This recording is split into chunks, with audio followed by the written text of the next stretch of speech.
Good afternoon, everyone. Today is Tuesday, January 24th, 2023, and the time is 1:01 p.m. Has the front lobby been cleared? Thank you. We are here today for our school board briefing meeting today. Welcome, everyone.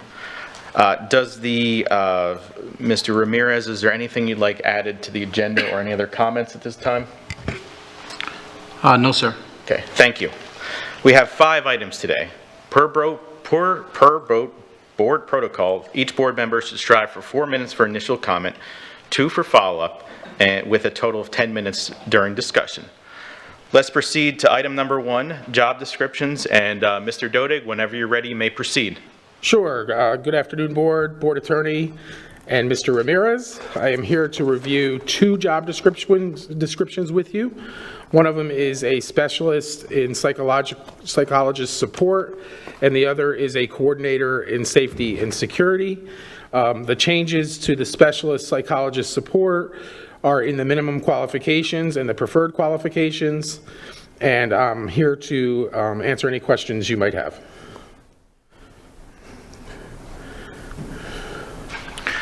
Does any member have any question in regards to these job descriptions? Ms. Morgan, please proceed.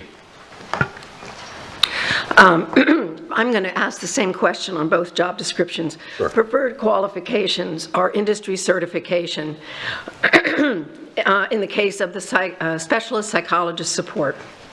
Industry certifications are preferred. Can this be required by a specific time in a job description?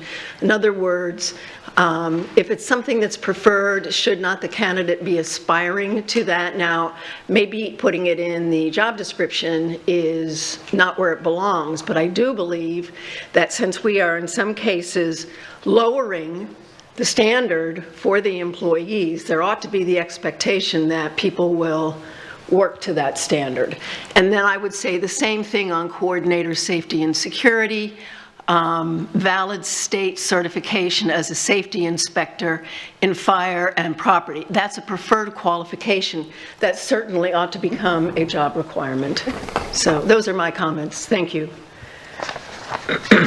Thank you, Ms. Morgan. Any other board comments up here? Ms. Giovanelli. What is the pay scale for the specialist psychologist support? Because it says pay grade 6, but what is that range? I can't answer that off the top of my head. I can certainly provide that to you. I don't want to do that off the top of my head. Okay, because I mean, I think that's important because we're wanting a degree, associate's degree at least, and I think it would help that perspective for the, what kind of candidates are we actually going to get based on how much we pay. I mean, I think it's important to know. Thank you. You're welcome. Any other board comment or questions? Ms. Patrica? I'm just not sure that we've provided any real feedback. I agree with Ms. Morgan's comments. Did you get a lot of shaking heads from the board? Like, are you able to read that? I think so, yes. Okay, I was. that's yes. it. That's all I needed. Okay. Sorry. I don't have any additional comments myself. If you could look into... yeah, I'll provide the pay grade to you all. Yes. Sure. So, thank you, Mr. Dodig. I appreciate it. Thank you. Okay. Next on the agenda is student enrollment plan. First reading, 22, 23, 24 for the proximity plan. So, looks like Dr. Malloy will be presenting.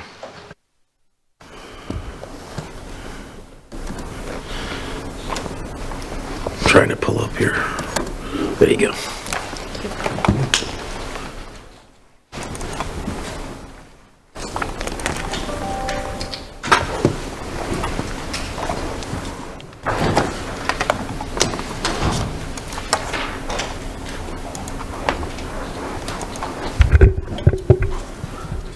Good afternoon, board members. This PowerPoint presentation is kind of just like a high-level overview of the plan, some of the plan changes. It will be uploaded to board docs for the public to review. The plan has been up, but we did want to provide an accompanying presentation that just kind of hits some of those major topics that we've been discussing and where they live in the plan. Before I turn it over to Executive Director of Student Enrollment, Soretta Ralph, I just wanted to give kind of a brief intro, timeline, and then kind of set the stage. Her technical expertise on this matter is extremely important as it relates to the plan and the different sections of the plan. This is, the first reading of the Plan for Student Enrollment 23-24. This is where our previous board presentations and the approaches and procedures, this is where it lives. So it lives in this plan. This is something that is presented to the board every year, and that's what we're here to do today. In terms of our timeline, we did do a board presentation in August of 2021 where we moved forward on Proximity Map 4, but it didn't have the accompanying procedures with it. So I did just want to include our first proximity update for 2022, and that was July 25th.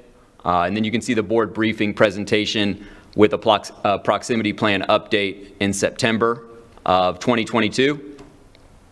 Our board workshop presentation, which was the proximity draft plan. And then last Friday, we had the board workshop presentation, the proximity draft plan update. We did present yesterday, so last night, to EDAC, which is a part of their kind of ethos as an advisory committee, is to look at those changes in student enrollment. It was actually our fourth time presenting to EDAC on the proximity plan. And so we received some feedback, what we're calling real-time feedback. So we're taking feedback, we're assessing it with our team, and we are incorporating that into the plan. We do have a DAC presentation, and we met with Executive DAC last week, and then we are coming back to DAC on this Thursday, so January 26th for our DAC presentation.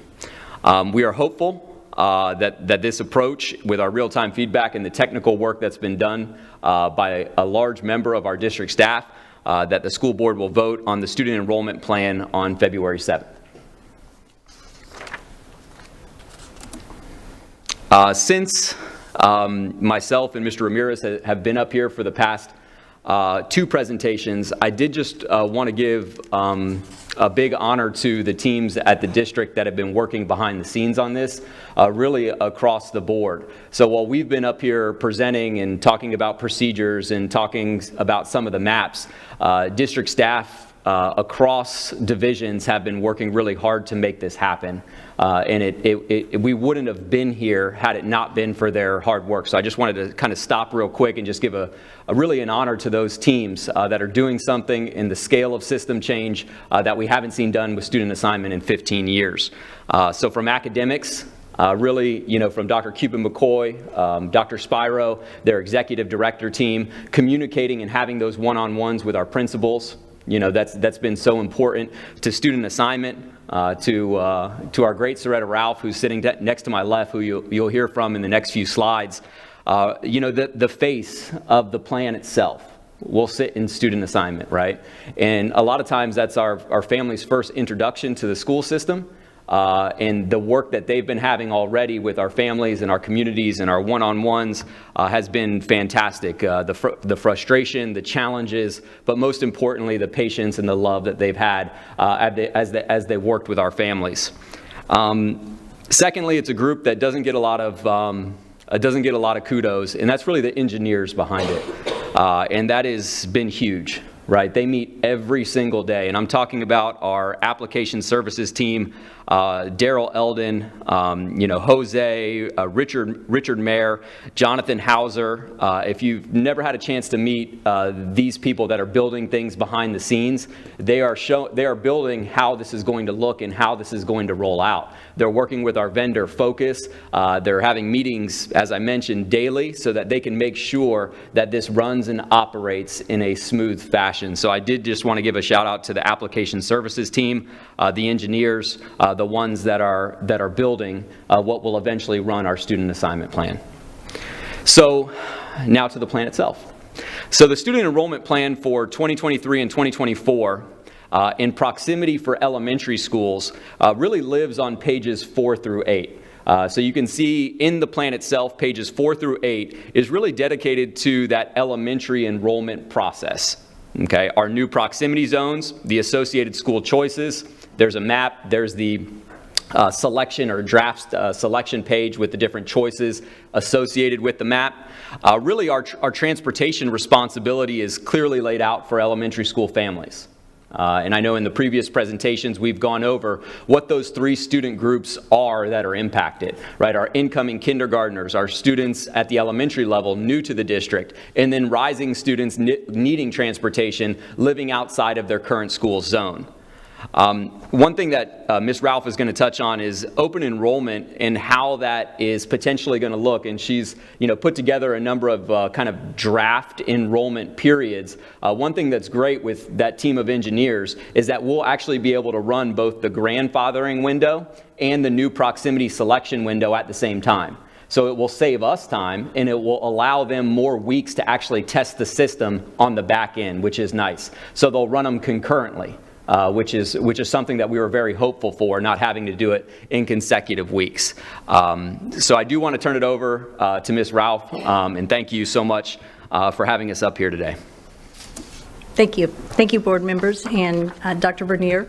Look forward to sharing some information with you and hopefully being able to address any questions you may have, because this is our first time as a district and as student enrollment to make a significant change for our district and what is needed for our families and, of course, for our schools and our transportation department.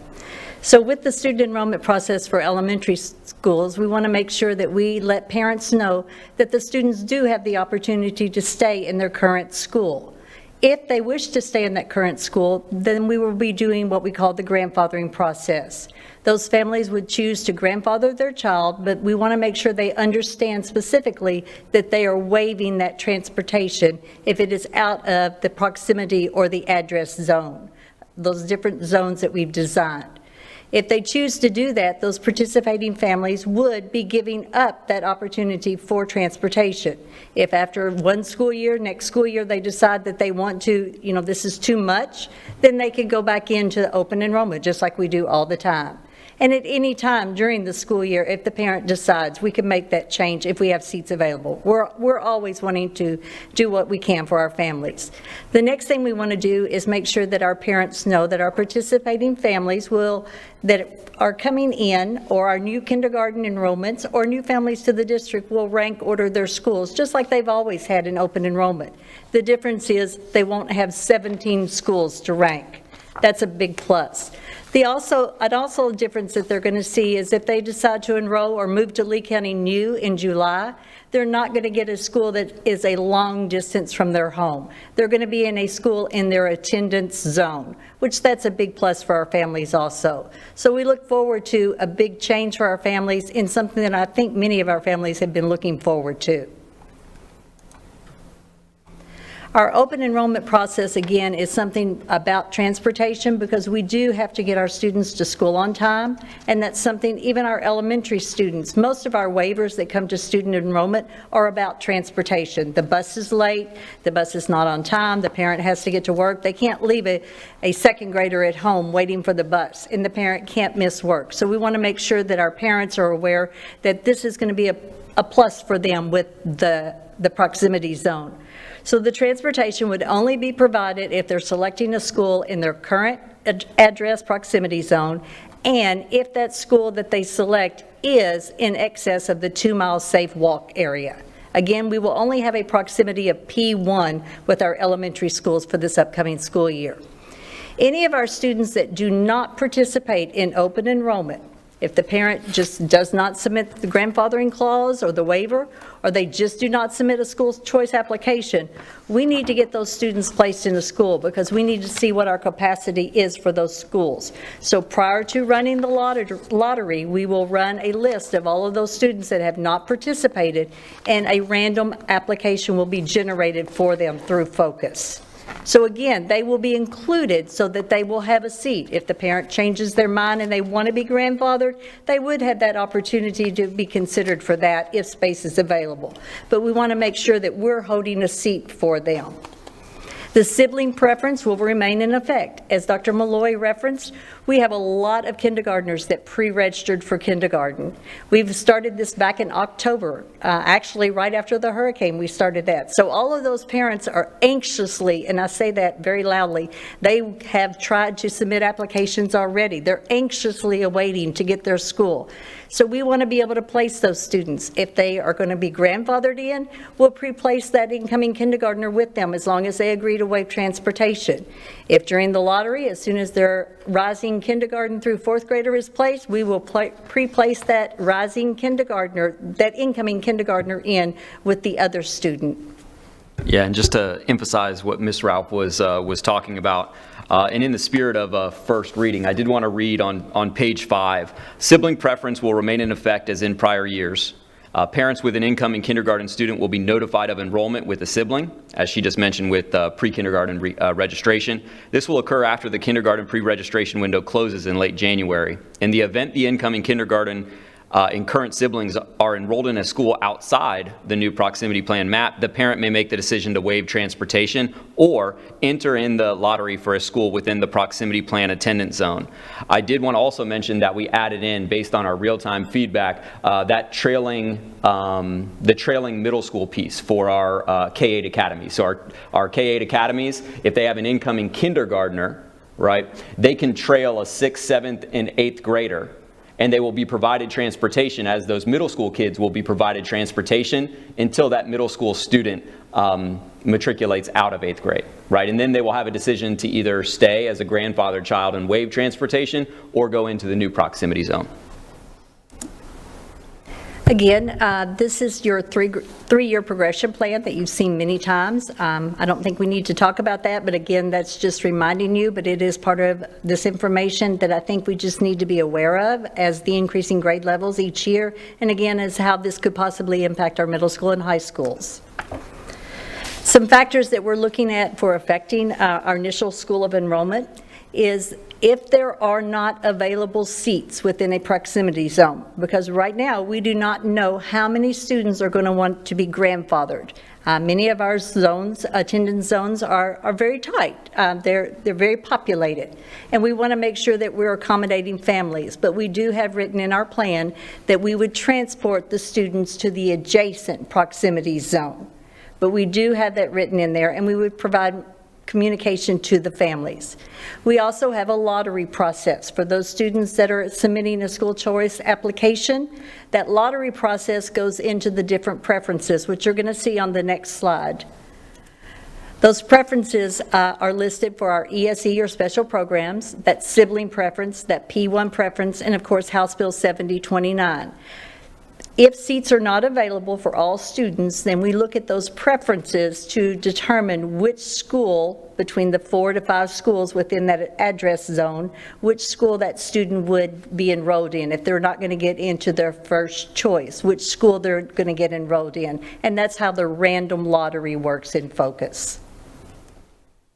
Again, here is the slide with the different attendance zones throughout the district, but when the parent, now this is just showing you all of them, but when the parent actually sees it in their Focus Parent portal, they will only see their attendance zone that they will be selecting from, not all of them. I just want to throw out a little reminder as my little public service announcement. We still are pre-registering kindergartners for this upcoming school year. We will have to pause that for a short period of time to get ready for the open enrollment for the elementary, but we will continue to take that information for families and allow them to put it in their Focus Parent portal. We just won't be able to process them for a short period of time. I think we're well into probably at least a third of our whole kindergarten population that have submitted their applications through the parent portal. So we know that parents are very excited about having that opportunity to submit it through the parent portal. It does say on here that parents, we accept applications via email. I told Dr. Malloy we would leave that in because we can accept them, but we really want to make parents to use that parent portal because that is where they're going to get all of their information. That's what's going to help them when school gets in session, that's where they're going to see the grades, and it's a great way to keep that connection going once school starts. That's a good way to communicate with the teacher. So we want to get the parent portal going, that way they can upload documents and make changes as needed. After the lottery runs this year, we hope to be able to open the parent portal to all families, all grade levels, all families coming from anywhere. They'll be able to upload documents, and then we'll be able to follow up with them so that we can hopefully get rid of any lines outside of our office. Additional revisions in the plan other than elementary, we have reduced our wait list. Previously, our elementary wait list said if you did not get your first, second, or third choice, you went on the wait list. Now, if you do not get your first choice, you will go on the wait list for elementary schools. We won't be able to do a lot of movement, again, because our zones are very tight, but we will be able to put students on the wait list. That wait list remains in effect through July 31st. We also have a few other small changes to our plan. We have an additional middle school that's opening in August. That would be QQ in the East Zone. And all of our high schools this upcoming school year have an advanced program opportunity. They either have the IB program, Cambridge, the FGCU program, or an arts program. So we're very excited about that too. And just a reminder that this deck will be uploaded to board docs, just kind of an accompanying high-level deck for the plan itself. Okay. Superintendent comments or board discussion? Mr. Chair, board members, staff has been continuing to work through nuances of this particular plan in preparation for the February date. You've seen some adjustments regarding next local proximity. That's probably the first time you've heard some of that language. Looking forward to your continued discussion and questions regarding the plan. And I echo Dr. Malloy's sentiments that Ms. Ralph and Dr. Ralph and her team are amazing down in student enrollment. I've appreciated the work of Ms. Ralph, Dr. Spiro, and Michael Ramirez, who worked pretty hard last summer to try to alleviate some of the congestion that arrives during student enrollment season, especially with our parents. So anybody who may be listening or in our audience who can tell a friend, please register as early as possible. Do not wait until summer when these opportunities arrive. Let's get that done as soon as possible, and we'll work with the communications team to continue to drive that message. We look forward to hearing your discussion. Thank you, Mr. Superintendent. Board comments and questions? Mr. Persons. This may have been covered in our workshop, but I don't think so. We have several K-8s, and if they're grandfathered in, let's say in fifth grade, do they get to, but they're outside the proximity, do they get to continue into the 6th, 7th, and 8th? Yes, currently they would grandfather in throughout the K-8 process. Thank you. Other board member comments? Ms. Morgan. So in our last meeting, we talked about, this is about communication with the parents who don't register. At our last meeting, we talked about the fact that there would be outreach before the fact, before the enrollment period begins, and that'll be initiated by the schools. Now you're talking about outreach. You're going to have to do some kind of outreach afterwards, because somehow families have to be told if their children have been enrolled in a school where they're going to school. So how will that be communicated? So yeah, both the strategic outreach prior, during, and then post. So those reassignments will be communicated. We have those lists generated, provided to principals, actionable, and then we'll see where those numbers really land, and then we can be really targeted with those that didn't participate are now reassigned within the proximity zone, and then providing those parents the new assignment. My concern is that some of these schools have a significant number of children who will not be grandfathered, who are not in the attendance zone. And I'm just wondering, as a district rather than as a school, how we plan to communicate certainly about the choice, but then once a child's been assigned when they didn't have a choice or chose not to make a choice, I'm just real concerned. So that's just my comment. Thank you. Ms. Jordan? Thank you. That actually, Ms. Morgan, that comment came up at EDAC last night as well, the concern of communication and how are we getting that information out to the parents for those children.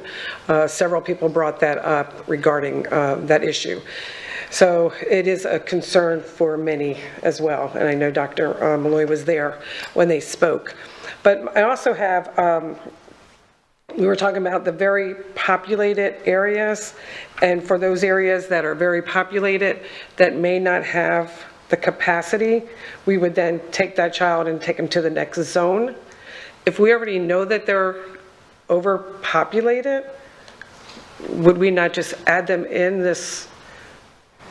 And So- I guess that question I should have asked. So just to before. clarify on the capacity question, so the proximity zones were built for capacity both on the 5 and on the 10-year side.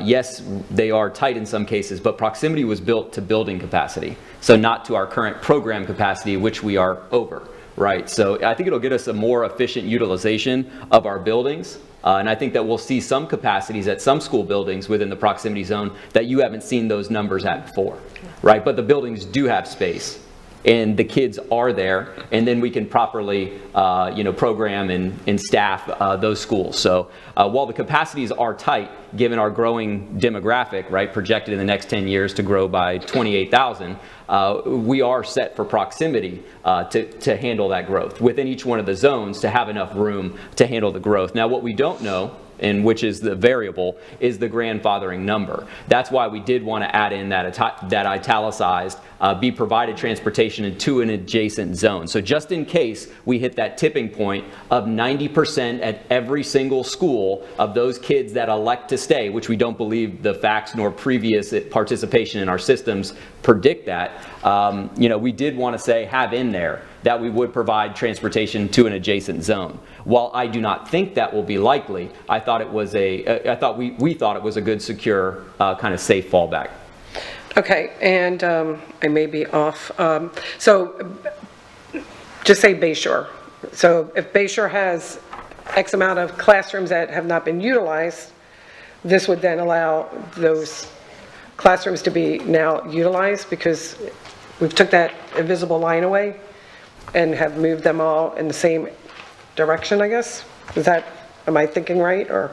Yeah, so proximity will fill the school based on the number of students that they can hold. So a lot of our schools are at their building capacity, right? But some schools are not. So it will maximize that. It will maximize the use. Okay, thank you. Any other board member comment or questions? Ms. Patrica? Thank you. So this is more of a comment, if I may, to the superintendent. It's super helpful for me when I'm looking at these plans or documents that we need to approve each year if they're redlined, so that the changes jump off the page at me. Having been here for 6 years, I don't want to reread what I approved last year. I know we have student code of conduct coming up, so I just wanted to bring that to your attention, please. Mr. Chair and board members, it is an avenue which your superintendent is driving home.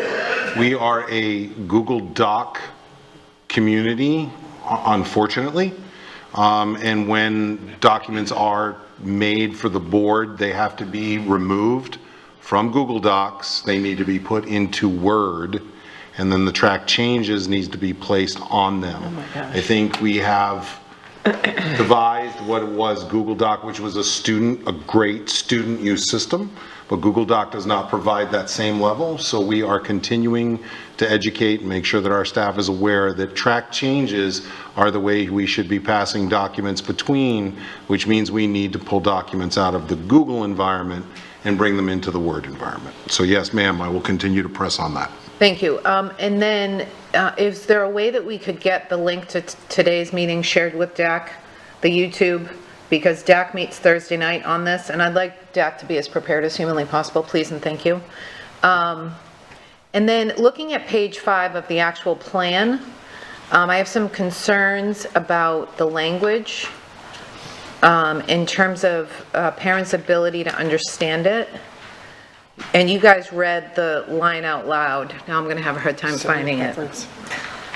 Okay, so looking at the paragraph beginning, sibling preference will remain, going down to that line that you read.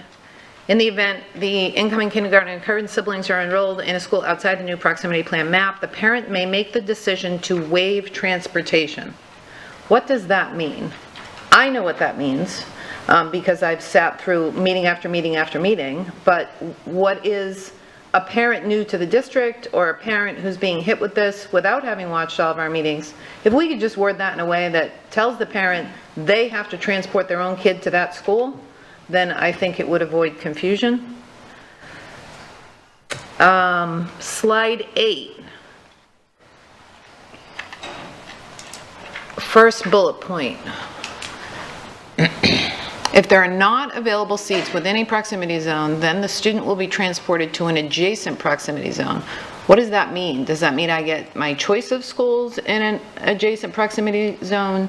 Does that mean you place my child in whatever school has capacity in that adjacent zone? I'm not clear reading that, what that means for my child. Please. And I don't need answers. I'm just pointing out what might be confusion. Go ahead. Yeah, Ms. Patrica, we will clarify that language, because we did put in there an adjacent, and there are multiple adjacent, so we'll clarify that language. Thank you. Next, does student assignment, and this is a question for the superintendent, I guess it's just sort of urging you to examine whether student assignment has the resources, specifically human capital, to accomplish this. I know that you have put more resources toward them in order to cut down on the wait for families. But I think that we're looking at an event like we've never seen before. So I just want you to, you don't need to tell me, I trust you.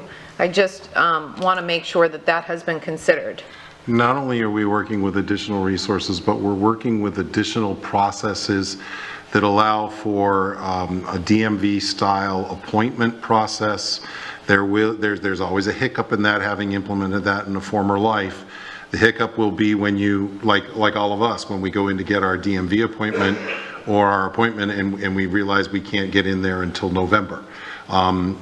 There is the possibility in the high point of summer that people will see no window with which to get in, but the software will prompt them to make the call, and underneath and behind the scenes we can reserve appointments and other things. An additional piece of this is Soretta Ralph and her team, along with our IT department, have worked extremely hard to prevent everyone from having to come to student enrollment. We are now a 100,000 seat system. You cannot have everybody come just to the central location to do what they should be able to do online, get their school choice, and then potentially follow up at the school site with the information specialists so they can complete the registration process. All those things are currently underway and under plan, as well as this also part of the airplane that we're building at the same time. Because we need to make sure that our parents have avenues so they are not standing in line. Can I promise you there will be no lines this summer? I think that would be inappropriate. I think there will be some lines this summer, but we have the avenue and means with which to ensure that our parents get even better, stellar customer service than they've already received from Ms. Ralph and her team. Thank you. Mr. Sherry, I have 3 more. Do you want to move on and then come back to me? Does anyone else have any questions? Why don't we go to Ms. Juvenelli, then we'll come back to you, Ms. Patrica. I just have a few. So I was looking at the spreadsheet that we were given in board member updates, and my concern runs when I see that the out-of-zone schools have ranged from 62% to 86%. That's definitely going to change dynamics and culture of schools, especially for like the K-8 schools. And my concern is, like, are we looking at the future of what the culture will be when that shift changes, when you have students that did not grow up within the K-8, you know, it doesn't grow up in the K-8, but yet all of a sudden in middle school they are going to be at this K-8 school. So, because most likely they're coming from the zone is different for a middle school versus elementary. I mean, because we don't have as many middle schools as we do elementary schools. So my concern is, have we thought about the changes and what's going to happen? Because I look at Edgewood and 86% is out of zone right now. So what does that mean for the future of the schools? I'm really, and I know it's not information that we have, but we know what we have now. So what does that look like? And you won't know until, I guess, people register and move and shift change. But I am concerned over, we have so many schools that are very successful, and when the demographics change, what does that mean for the school and that zone? I mean, that's one of my questions. You don't have to answer that. I think that's information that may have to really be thought out. Second, regarding once this is approved, assuming that it's approved, and I was thinking about this yesterday, the map that shows, and the key where the schools reside in each individual zone, I think we should have one like outside, maybe in the lobby for people to see when they come in before going to enrollment. I don't know if you need one in enrollment, but I was thinking that parents need to know, oh my goodness, this is where I live, and that's the zone. I know you said that when they open up on Focus, they see only the zone that they are going to have the opportunity to select from, and that's great because that's narrowed it down. But when someone might live on the line and they don't know exactly where they live and they think they're in this zone and they really are in that zone, like how does that coming in? I mean, I think that's important to see the zones.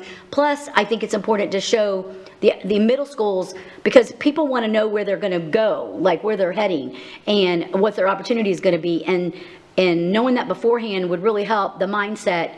In a long term, they come in and they see, I mean, I think this is something it needs to be out there in the forefront for people to see and recognize and get comfortable with. And I think that's really important because, it's a change, and it's a huge change, and in order for everyone to buy in, even if like a grandparent comes into a meeting and they see, oh, well, my grandson lives in this zone, they're going to have this opportunity, and then they go back and say, hey, to their daughter or whatever, this is where I see the school's the opportunity. I just think that it's the communication piece that I think, my opinion, would be really important for the visual, because I'm a visual person, and I've looked at all, okay, I'm thinking, so I'm looking at the school, and the key, so I just think it's something that others, it would help with adjusting to that. And that's all I have. Thank you. Ms. Chief Vanelli, I think the idea of larger maps is a fantastic idea, and using the lobby and other places to get those larger maps out. I think we have to be slightly careful about adding middle schools, because remember, the middle schools, while we could place them on this map, their actual colored zone will be slightly different than the elementary, and I don't want parents to assume anything, right? We've got a big bite of the apple we have to bite off on elementary. But I hear what you're saying. As soon as we can get congruency with our middles, the faster we can get that to our families so they can make the decision. But keep in mind, right, we are moving K only, really, and generally most of our kids will have the opportunity to stay in place. To the high-end schools where you mentioned some percentages that are higher, Dr. Malloy has worked directly with those principals. And he continues to work with them. We are supporting them in a different way than somebody who might be 10% impacted. We've already been online with them, working with them, getting them to understand what potentially could happen, but you are correct. Until we actually start moving our young people around through parental choice, then we will not be 100% sure as to what the impacts will be. Other than we will have school buildings that are not over capacity, and that we will have a transportation system that's in a better position. And can I just add to that? So that's exactly it with the map. So someone comes in and they see that they're in J, but they like something in O. They know that only J is where they're going to have transportation, and that's what I think really needs to be clear. And they know that they would have to do their own transportation in O. So that's why I'm saying, I think, and I know you didn't disagree, but getting the information out there in the map, but for people to actually see it is really I mean, I couldn't wait to get the map in my own hands, and personally. So I feel like that's what we need to do as well for the community. Thank you. Agreed, yes, ma'am. Okay, Ms. Jordan, I thought I saw your hand up. I was just listening to Ms. Giovanelli, but I guess my question is, when do we start, even though we're helping all the schools, we're going through all this, when do we really start letting people know, letting parents know, hey, your child may not be at the school next year because you have this choice to make? And I think that, sooner is better. And I know I keep bringing up my grandkids and everybody, but the reason they know is because I keep speaking about it to everybody that I know, because I know it affects multiple family members. And, but I'm sitting here so I can hear that. But what about those who are not sitting here? We need to absolutely, I'll knock on doors for you, whatever it takes. I'm just saying. We hear you, but without board approval to move forward with this, we have nothing to tell our community until such time as the board approves. Hence the 2 work sessions, the briefing today, with hopefully a date certain moving forward in the first meeting in February. And then it's a full-blown blitz to make sure that our elementary schools and other people know how to access this data and make it work. We need a board decision before I can start advertising what the changes are. Okay, Ms. Patrica, if you want to finish, and then we need to move on. Thank you. Slide 11, the second sub-bullet. What does that mean? Siblings placed in same school after parents make proximity choice. I don't know what that means. So after the parent has made the choice for the student that's currently enrolled in the school, they've done their school ranking, then we want to go in for those students that have pre-registered for kindergarten. We're going to link that sibling up, just like we would have already pre-placed siblings in the schools. We haven't been able to pre-place those students that have pre-registered for kindergarten. Okay, and then slide 12, you talked about the wait list. That wait list used to go through the first 10 days of school, if I recall correctly. Are we doing away with that entirely? So we actually changed that just a few years ago. Right, I So thought we that stopped was- at the last of we stop at the last day of July, because that gives our schools time to settle. That gives them a couple weeks before school starts to get their class schedules. That also gives transportation the opportunity to get their routes more finalized and make some decisions and get that information out on the website. So I thought we changed that last year only because of the changeover in computer systems. Am I remembering that inaccurately? So I thought last year was when I got a ton of constituents coming at me saying, why is there no wait list? Why is there no wait list? And I assured them, it'll be back next year. So last Did I year, lie? what you're remembering is last year we stopped the wait list in June because we went to focus.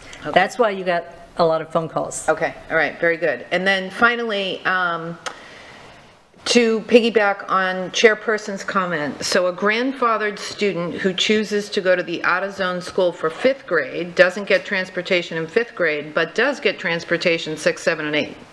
Is that an accurate understanding of our soon-to-be approved? You're talking about a K-8 school? Correct. Yeah, so the K-8 school grandfather process, could you just run through that hypothetical one more time? So I've got a rising 4th grader who's grandfathered into 5th grade, but is not provided transportation because the parent has waived that. But when that student is in 6th, 7th, and 8th, they will get transportation from us, correct? Yes, under the current plan, yes. Okay. Approach, yeah. All right, those are my comments and questions. Thank you. Thank you. Thank you, Ms. Jordan actually asked the question about adjacent that I was going to ask, so I appreciate that. Real quick, unless there's any board members opposed to this, I guess, Dr. Malloy, then if you can look at the language in regards to siblings on page 5, the aforementioned adjacent language, and the map that Ms. Giovanelli had talked about. So thank you, Dr. Malloy. Thank you, Ms. Ralph. I appreciate your hard work in getting through this project. Okay. Now we're going to move on to item number 3, single-member districts. And Dr. Carlin will be presenting.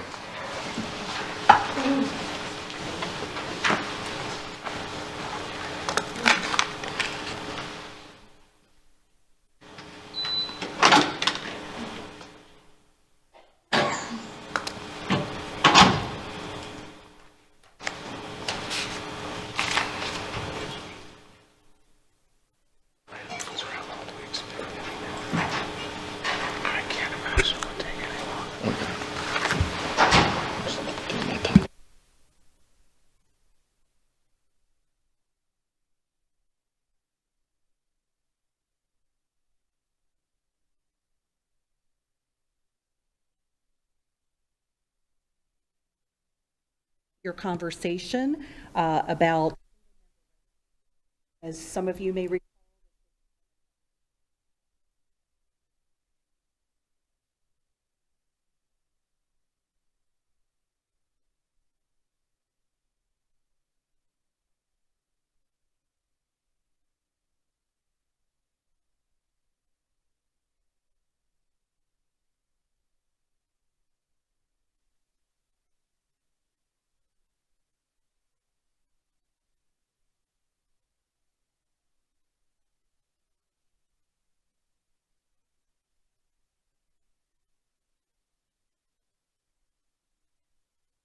Dr. Carlin, sorry to interrupt. Just want to double check. Is your microphone on? let me test one more time. Is it on? Okay, now I see a red button. Okay, Fantastic. thank you. Yep, it was flickering, so now we're ready. Okay, so let's dive into this conversation. So we know that, there were some conversations with board advisory committees, particularly EDAC, that came forward with a recommendation that the board consider eliminating at-large seats and add 2 single-member district seats. That conversation happened in April, and that was brought forward to the board. And as we mentioned earlier, there was general consensus to begin that discussion this year and 2023. I'm going to turn it over to Mr. Pre-Bruno, who's going to talk with you a little bit about the law in this regard, as well as some history, take a look back at what we've done. Thank you, Dr. Carlin. And I also wanted just to mention that Mr. Eady was going to be with us today. He sends his regrets and apologies. He's not able to attend this presentation today. The statute that governs this is Florida Statute 1001.36. This is the statute that discusses school board member residence and boundaries. The first section of the statute states that a board can have 5 single-member residence area districts and 2 at large, or you can have 7 single-member district areas. Section 2 of that statute talks about the boundaries and when they can be drawn. So the board can consider redrawing its boundaries in odd-numbered years. And if the board decides to redraw its boundaries, the board member that could be affected by that does not impact them until the next election. They're able to finish their term. Section 3 of the statute kind of discusses a little bit further what the board will have to do to accomplish this. One of the main things that the board will have to do is to do a resolution that discusses how they want to move forward with their boundaries and whether or not they want to have the 7 single-member districts. That will have to be recorded, and then there will be a process to put it on the ballot agenda, etc. When should the board consider this discussion? Every 10 years we have the census. That's normally when we have the discussion about boundaries, and this could be also the time for the board to have the discussion with regards to single-member districts. I want to be very careful because there's 2 different things. One is about the boundaries and one is about single-member districts. You have to make that decision first, and then you can talk about the boundaries. And then, of course, pursuant to the statute, you can have this discussion in odd-numbered years.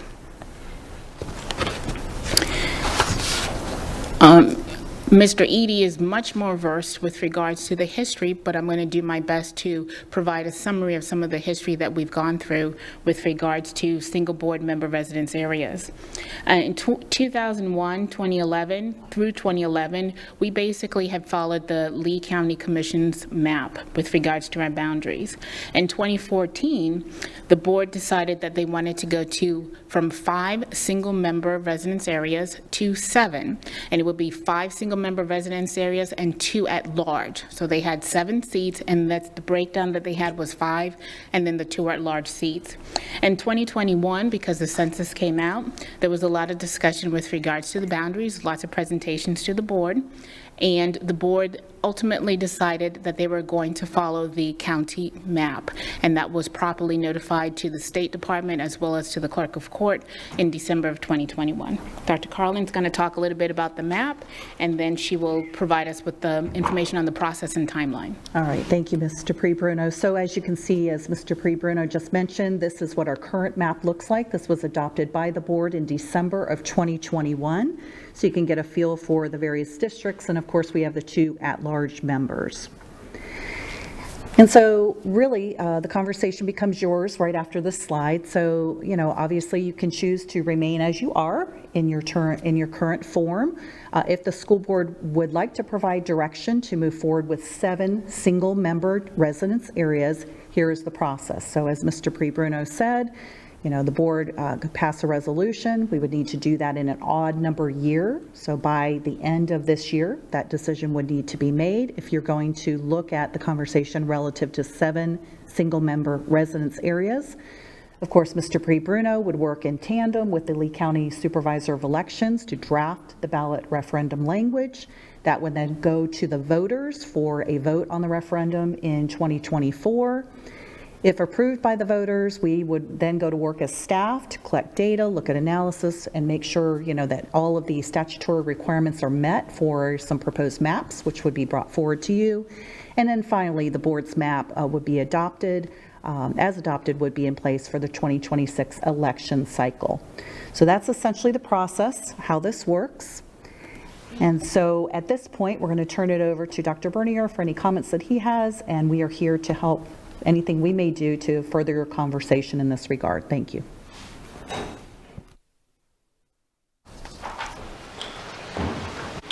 I don't have any comments at this time. This is really a board discussion. I know that both Mr. Bruno and Dr. Carlin are prepared to help you process through this. And when we talk about the board developing a resolution, that really would fall upon staff at your direction. So I wanted to make sure that you are aware you don't have to build your own resolution here. We're interested in hearing your discussion about this issue because this is a new board from the board that originally went through this process.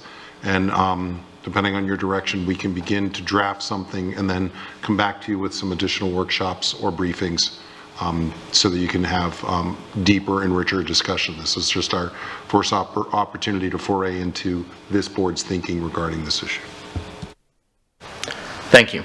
Board member comments and questions? Ms. Patrica? I have a question before we enter into discussion, if I may, through the chair. Back in 2014, the 5 single-member districts, they were elected countywide, correct? So the move to single-member district voting occurred in 2016. Okay, I just needed to have that clear. And I walked into this meeting 100% open-minded. I'm really interested to hear what my colleagues have to say. I have no opinion.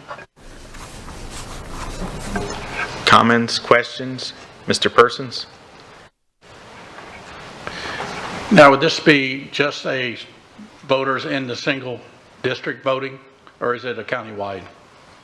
This would be countywide. The resolution with the ballot would be countywide. Okay.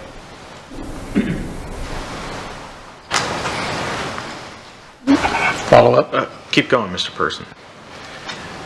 I feel for my colleagues that have run countywide.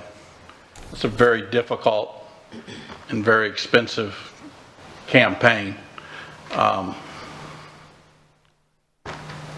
So I don't know if having all the candidates have to run countywide is necessarily a great thing. That's all. Thank you. Just for clarification, Ms. Persons, it's the ballot initiative that will go to the voters to approve whether or not they want to move to the 7 single-member residence areas, not having 7 members running countywide. The statute will only allow 2 at-large members to run, which is what we have now. Okay, then I misunderstood you. So if we went to a 7 single-member district, only the voters in their district could vote for them. Correct. Okay. As it is now, I mean, I get to vote for 3 board members, the 2 at large and the 1 in my district. That gives me say in 3 votes. Correct. In this particular, and I'm voting for someone every 2 years. Under this proposal, I would be voting for only 1 person every 4 years. Correct. Okay. Ms. Jordan? I would not be, I believe that people do want to have, their own representative. So I would not argue to not have, I would be in agreement to have 7. Because one, what you said, trying to go out and raise in, I'm just going to put out 100,000 versus 10,000 or whatever that looks like. And I do believe that even though we are voted in by our own districts, we do represent the entire county. We're not here to represent only one area of Lee County. We are here to represent every child that comes to our school, so we are representative of all of the county. But I would be in favor of looking at moving to a 7 single.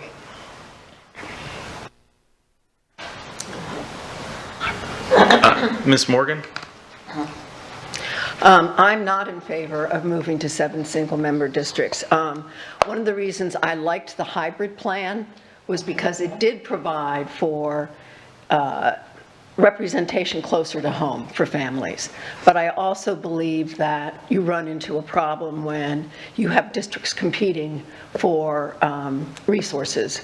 And having sat on a board that went from at-large to single-member, that was the first time their bonds went, they had to vote on bonds. Bonds went down. There was a lack of coordination among the board. I like the idea of having 2 people at large still.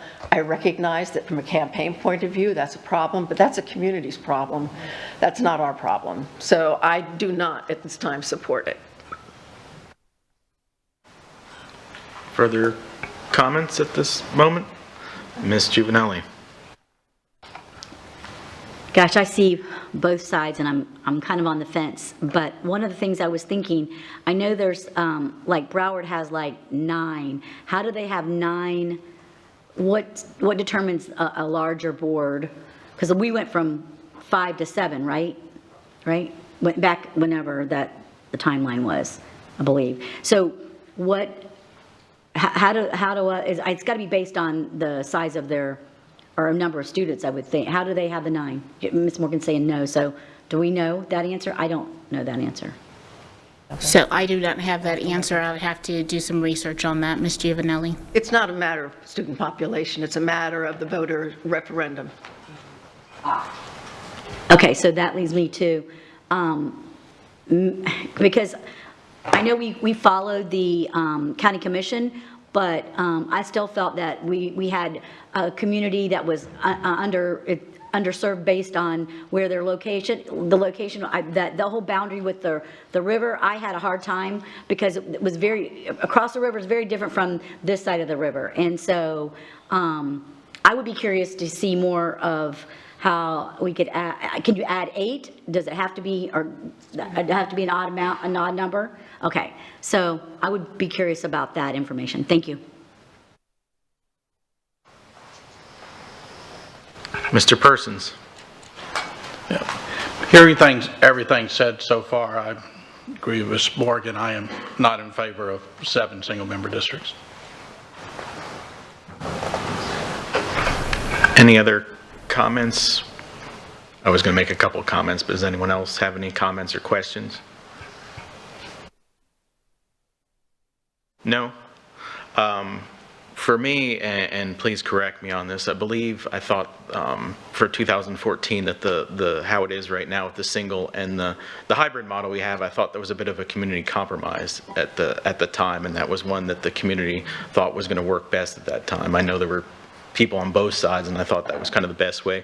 One thing, as I said, we each have connections or community within the district, but one thing I do want to highlight, and Ms. Jordan brought this up, is we're still accountable to the county as a whole. So when we're looking at decisions, we can't make decisions just based on our district. We have to look at what is best for the district at hand.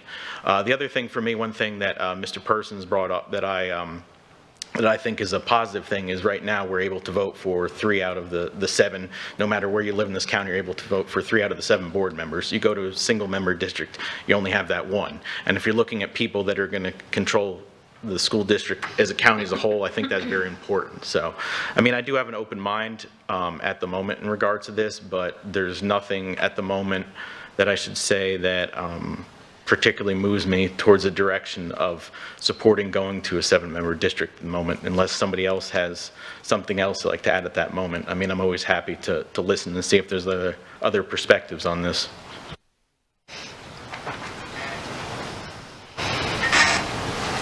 I think at this point, as I said, I do not see at least consensus up here of moving forward further on this. I mean, that's something I'm sure we could always, if there is movement further on, we could readdress, but I believe at this moment, unless anyone disagrees with this, let's move forward on this topic.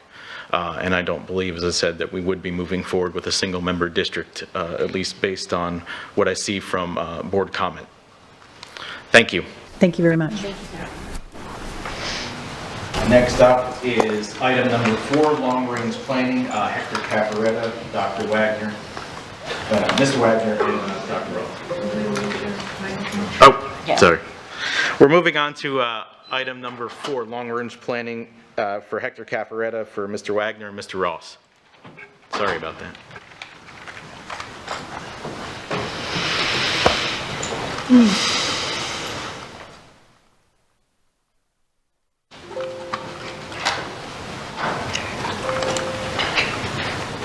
While the team's taking their spot, as you're well aware, we've had a number of buildings disproportionately impacted. Hector A. Cafaretta Junior Elementary School was one of those buildings. They have since had to vacate their school building, which lost its roof. They are currently behind the Cape Coral Technical Center in a portable campus due to the generosity of this board in order to provide those families a single place in which to go to school. In deference to Hector A. Cafaretta, we wanted to ensure that we brought forth today a variety of options. This is our first conversation about Hector A. Cafaretta, and I'm looking forward to the staff not only being able to present the options, but to hear the board discussion following as to where you potentially see paths or avenues with us to continue to explore so we can make some decisions about the future of a permanent facility potentially for this particular campus. Thank you, board members, Superintendent Bernier. As Superintendent Bernier mentioned, today we are here to present the field, essentially what are the available options as we move forward with Hector A. Cafaretta Jr. I am happy to report that the temporary campus is in place and was occupied in mid-December, so we have reunited those students. If you recall, immediately following the hurricane, those students were housed in 2 separate schools. So it was critical to get that community of learners back together, and I will be speaking about that today. In addition, today we're going to cover the history of the Hector Cafaretta Jr. site, what was there, what is the history behind the namesake, the current state, where are we at today, and then obviously a plethora of options, really encouraging a dialogue today. We are not bringing forward a single recommendation, but rather objective information about what our options may be to encourage a dialogue, receive your input, so we can take that input back and refine what ultimately will be brought forward as a recommendation. The namesake of Hector A. Cafaretta was awarded the Medal of Honor for his service during the Korean War. That existing building is located in Cape Coral in the West Zone. It was built approximately 17 years ago during a period of high growth, and due to high growth and economic constraints at the time, a modular building design was selected. So when modular building design is said, people often imagine portables. This was not portables, but rather a series of modular tubular steel units that were transported, basically pre-constructed and assembled together on site. The enrollment pre-storm was approximately 725 students, and the latest enrollment data we have is 603 of those students have returned post-storm. As you are well aware, and we've talked about both here at the board meetings and individually with all of the board members, Hector Cafaretta's existing building took catastrophic damage. We essentially had a complete failure of the roofing system due to high winds, followed by approximately 10 to 12 inches of rain over the next 12 to 24 hours. So unlike the damage we saw at schools where there was a storm surge, essentially if you think of Lexington Middle School as an example, we took on a tremendous amount of water, but that water was storm surge and gravity kept it at the ground. So we were able to go into a school like that and remediate relatively quickly. The water here started at the top of the building and worked its way through the entire structure. So essentially any soft surface in this building, including insulation, ceilings, drywall, was saturated to the point that it had to be removed. So the remediation effort at this school was quite extensive. And we started that remediation effort immediately following the hurricane. During that process, we retained an architect to give us an assessment of really how bad is the damage. And the architect came back, and I'll quote from his report here. Under any scenario, the cost remediation will well exceed the 50% threshold for deemed, well, he has a typo in his report, but deemed to comply with the current code and standards for both FEMA and the Florida Building Code. So essentially, we understood well early in the stage that we had a decision to make about how we would go about remediating this building, or if we would go about remediating this building. To remind you just briefly what the 50% triggers is bringing the entire building to current building code. So it's not just fixing the issues that are currently there, it's addressing things like the fact that the exterior shell of this building doesn't meet the horizontal impact requirements for Florida Building Code. So we would need to address that if we chose to remediate the building. So when you see the costs today, those costs include not only bringing it back to what it was, but bringing it to current building code.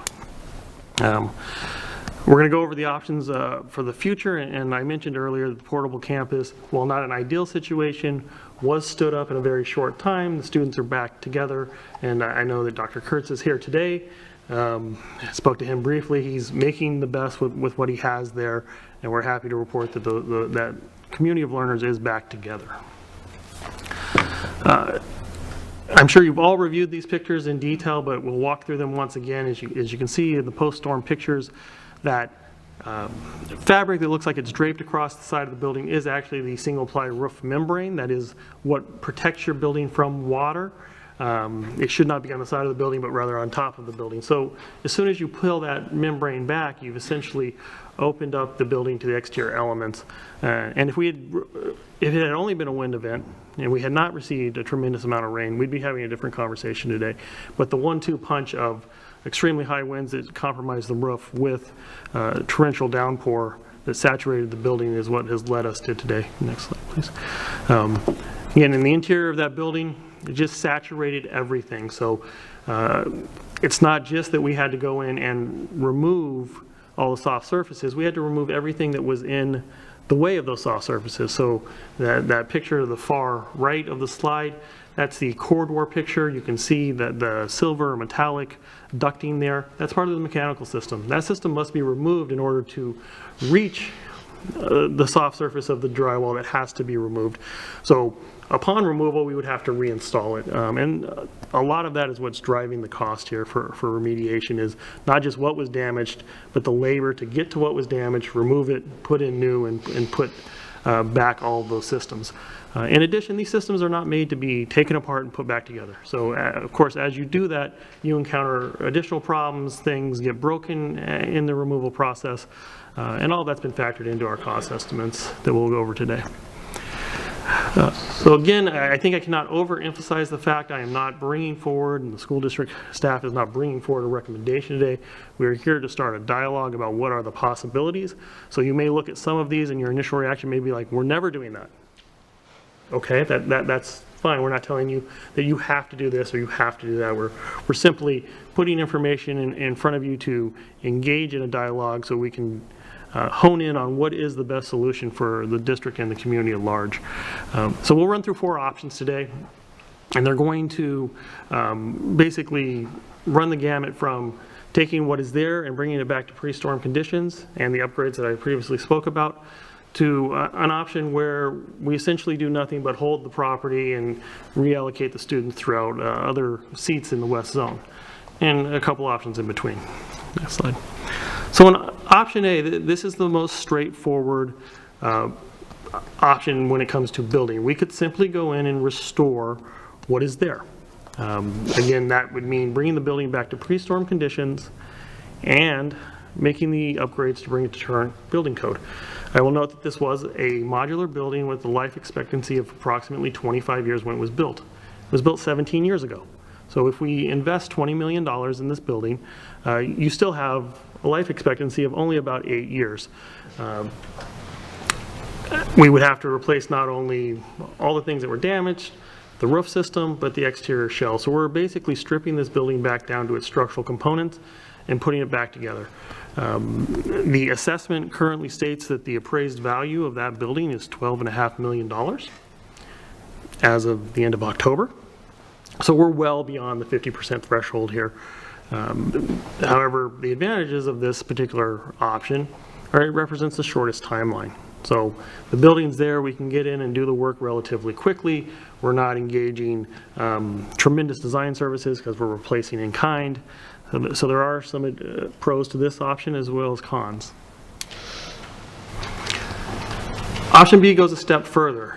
It essentially says that due to the damage of this building, we should raise what's there. When I say raise, that's with a Z. We should demolish what is there and build a new elementary school. This comes with its own challenges.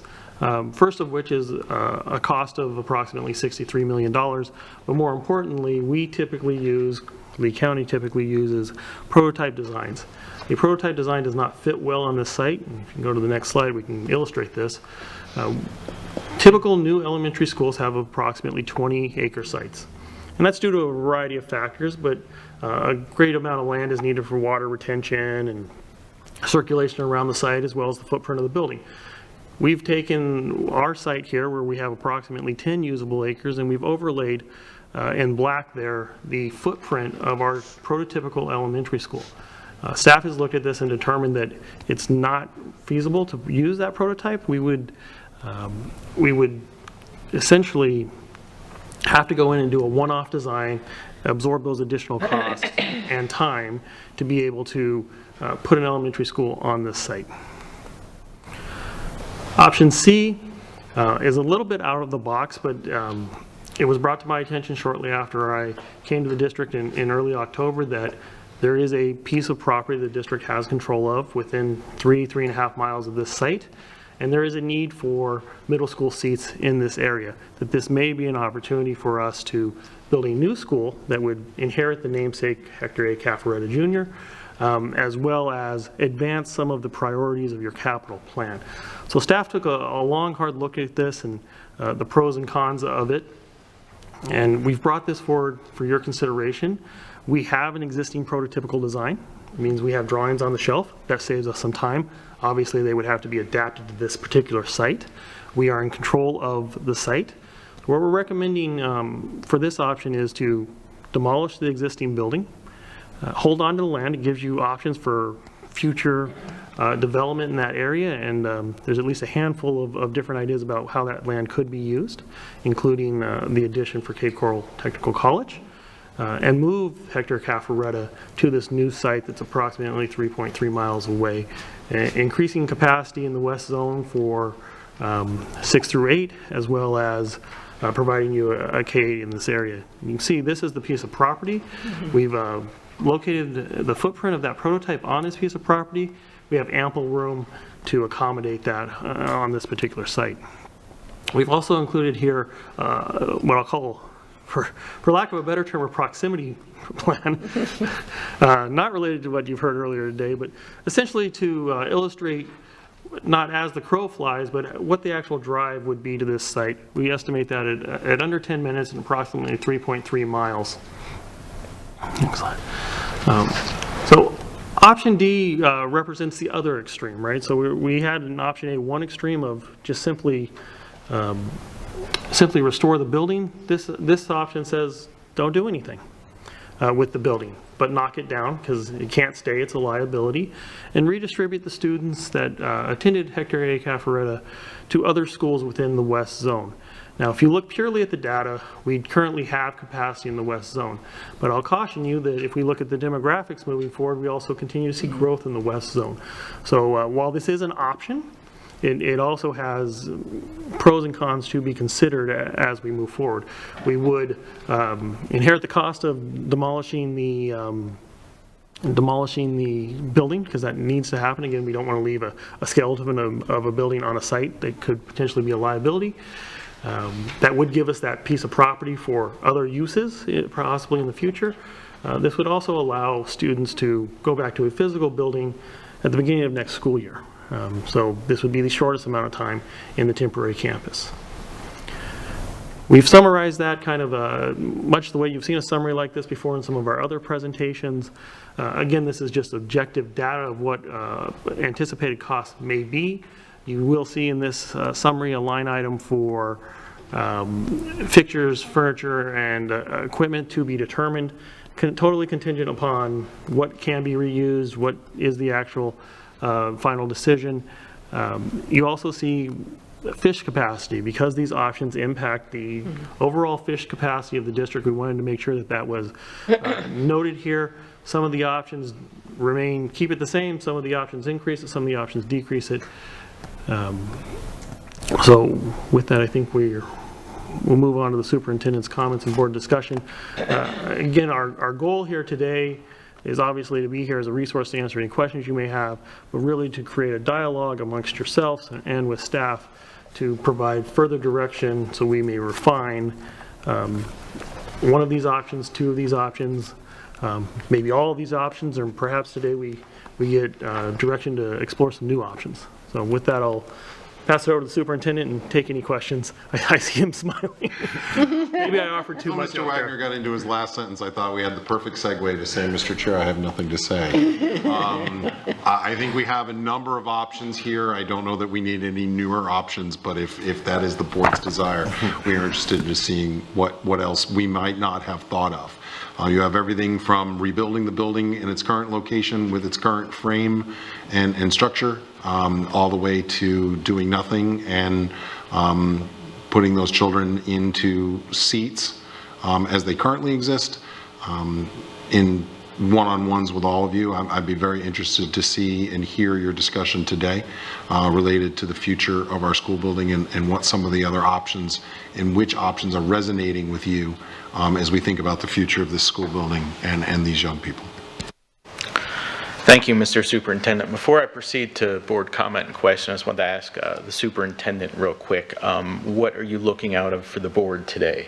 Are you looking to see if there's other options? Are you looking us to narrow anything? Or my preference, sir, if you're going to give me that opportunity, I will take it. My idea would be to narrow some of these options, potentially eliminating some of them, so that we could look towards not only what we could do for Hector, but what we could do for the future and how we could utilize this opportunity to not only make Hector Caffaretta whole, but also to potentially provide what we know is a growing population, not as fast as the East, but growing. And your capital plan does outline the need for some middle school seats here in the very near future. So we got very creative with option C.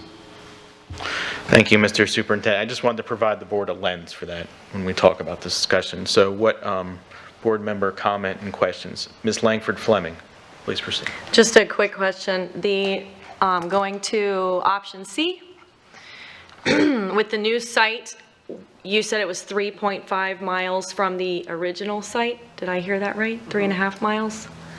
And then does that, 3 miles. with our possible new proximity plan,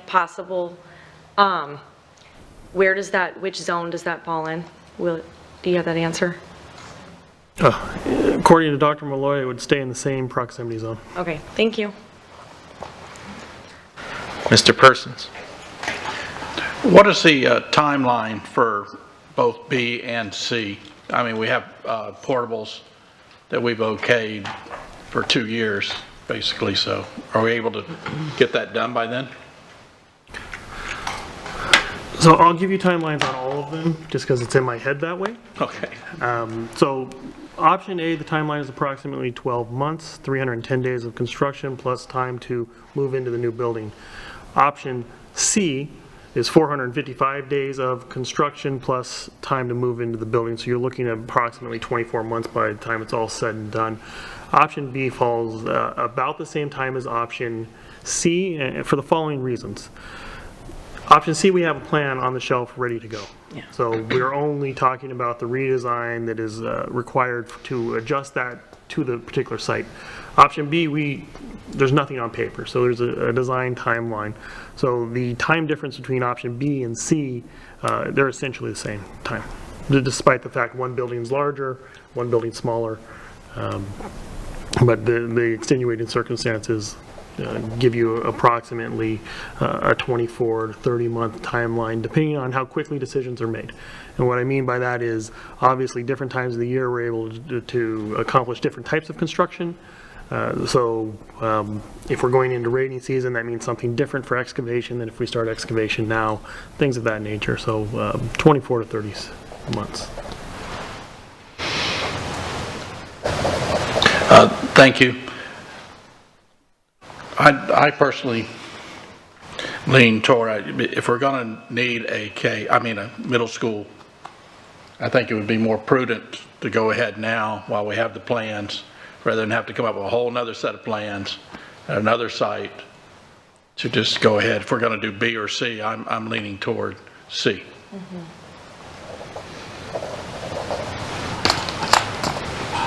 Ms. Jordan? I have to agree too. I believe that if we know that the future holds, that we do need to add that middle school, and I know that the growth is crazy out there, and it's going to get busier for sure because there's land out there to build. But also, because I know it drives me crazy when I see one street being built, and then one lane, and then we know next year there's more construction because they have to add that other lane, which we should have added the first time. So to me, I think that if we have the ability to do if we have the new site, we own that property, is that correct? That's our property, we own that. So there's no cost there. And if we could do that, and where does the insurance and from the other, does that come into play with the funds for this? Yeah, so we have certain available funds under insurance. We have certain eligible funds under FEMA reimbursement. Those funds are not, those funds do not dictate that we have to rebuild at that location. Those funds are essentially determined by what was lost. And if we're using the funds in a different location to meet the needs of the district, that is allowable under FEMA regulation. Okay, thank you. Yeah, because I'm just looking at where those funds come from. And if we do have that, and of course we would never leave that building standing as such. I just can't see us rebuilding that building because just walking in up to there before even walking into that, just, yeah, I just couldn't even see that taking place. So I would be in favor of option C if that is something that's doable to the district and financially, sound. So just to add a little bit of context, obviously, if option C was the selection, it would be funded from multiple sources. Right? There's certain money that's available in the capital plan, there's certain insurance money, there's certain FEMA reimbursable money. So FEMA is not going to reimburse you for the cost of a K-8 if you didn't lose a K-8. So this kind of combines, in many ways, it's looking at what happened and what the options are moving forward, and combining some of our resources to put the district in the best long-term solution from a capacity standpoint. Yeah, thank you, and I understood that. I just wanted to make sure that those funds, we did have some of those funds that would carry over to that. So thank you so much, Jeff. Or Mr. Wagner. Ms. Morgan, I think, was next. Oh, all right.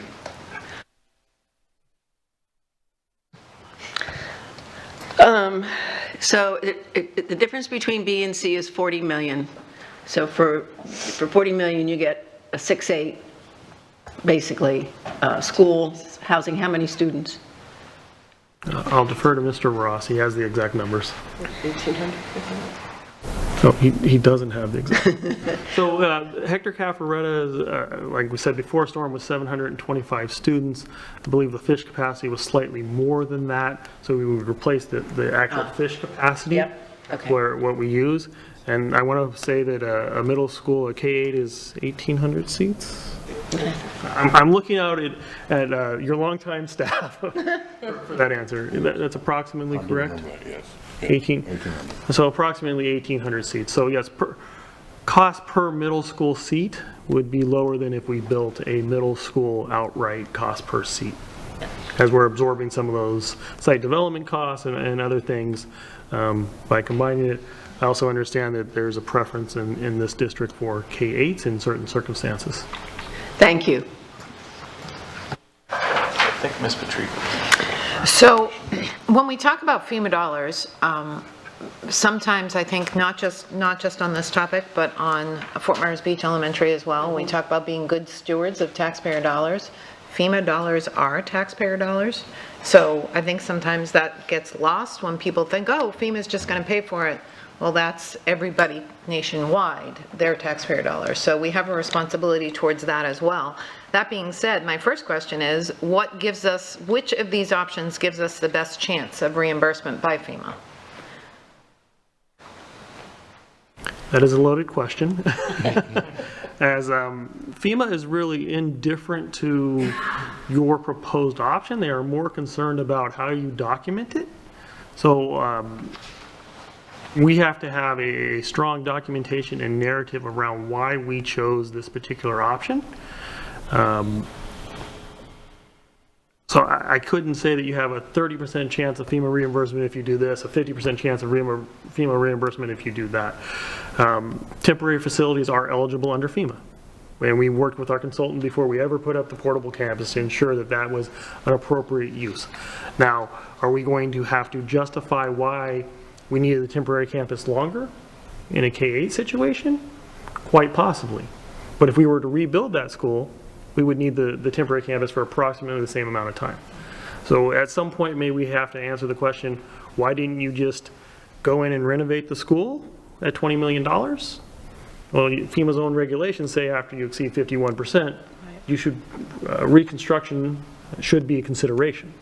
So it all comes down to how well we document it. We're working closely with our partners at Imperium. They've been on the ground since day one to make sure that as we move through these options, we are being good stewards of the taxpayers' dollar, and that we are putting ourselves in the best situation for FEMA reimbursement. So I know that's not a direct answer, and I apologize for that, but that's the best answer I have for you now is I don't know that any of the options give you a better chance at reimbursement than others. I think you're going to hit a maximum threshold of reimbursement based on what was lost. And that's really going to be the ceiling we bump up to in any case. And in my mind, and this is a personal opinion, not FEMA, I'm not speaking on behalf of FEMA, what was lost was a elementary school with X amount of capacity. What is the cost to rebuild an elementary school with X amount of capacity? Because it did receive more than 50% damage, which essentially, what is the cost for option B? That's what our maximum eligible reimbursement should be, and we're going to make the strongest argument that option A, while on the board, was really, if this board decides that's what you want to do, absolutely, we'll go out and execute option A. But we're not shoehorned into option A because we have exceeded 50% of the damage. Okay, and then option A gives us essentially the same weakness that we had before, right? Like we're just rebuilding something that the roof is So going to rip off of again. in option A, we have carried costs to make improvements to the exterior shell because it doesn't currently meet the projectile requirements of the Florida Building Code, and we have carried costs to improve the roofing system, which was the catastrophic failure in this particular case. And that's important for a number of reasons. If you just go and build back what failed at the same level that it failed, if it ever fails again, you're going to be answering questions of why didn't you take these precautions? So we have carried additional dollars to make those improvements if option A was selected. Okay, and then when I look at slide 15, I don't see the carrying costs of the portables on there. Isn't that part of, like one of these is a 12-month option, one of these is a 24-month option in terms of the portables, but I don't see that cost in there. Yeah, so we've discussed those costs internally, however, they varied. And we wanted to be careful about not influencing your decision based on sunk costs. So there's already a sunk cost associated with that portable campus in all the cases. If we use the portable campus for less time, obviously we avoid some lease payments on the continued lease assets. And if the portable campus has to be in place longer, obviously there's going to be additional costs. The cost per month, our lease cost per month is approximately $500,000. All right, and then what does the K-8, really just the middle school part, because that was part of our capital plan before, our approved capital plan, where does that middle school fit in our capital plan? Like what year were we planning to build a middle school in the Cape? Do Do you know? We will have to do additional research. Yeah, I'll have to do additional research. I understand it was later. Mr. Wagner and I met today. We are finally getting our hands on a lot of the documents that we've been looking for regarding capital plan, and we will make sure we provide an update to all of you with an exact date and where this school building would have to move from in what the board has currently approved and where it would need to move to. We believe that an entire refresh of the capital plan is going to be necessary here as we look out not only the 5 years that we already have, but we also have to look out for the additional buildings that we may have to build moving forward. So we plan to bring that back to you. But yes, we can answer that question. We just don't have that data this afternoon. Right, and then finally, Mr. Chair, my conclusions are, I think option C is genius, I really do. I have been hesitant to speak about it publicly because it was presented to me in a one-on-one, and I know that staff had not yet put together sort of the information on it so that I could support it publicly, but this to me is the big difference between Cafarata and Fort Myers Beach Elementary. I spent $20 million, we spent $20 million on a portable campus with the chance that maybe we're not going to get reimbursed for the permanent building, but that permanent building is already in our capital plan. So to me, we already have the money to rebuild this school, whereas with Fort Myers Beach Elementary, we don't already have that money. It's really a choice with Fort Myers Beach, whereas here we can accomplish everything, even if FEMA doesn't reimburse us for this second step. So I think it's genius, absolutely genius, and I fully support option C at this point, wanting to see what will have to be sacrificed in the capital plan in order to make this happen. But I do think that if we move forward with C, it would have to be prioritized so as to occur, for the building to start to occur right away. Those are my comments. Thank you. Ms. Juvenelli.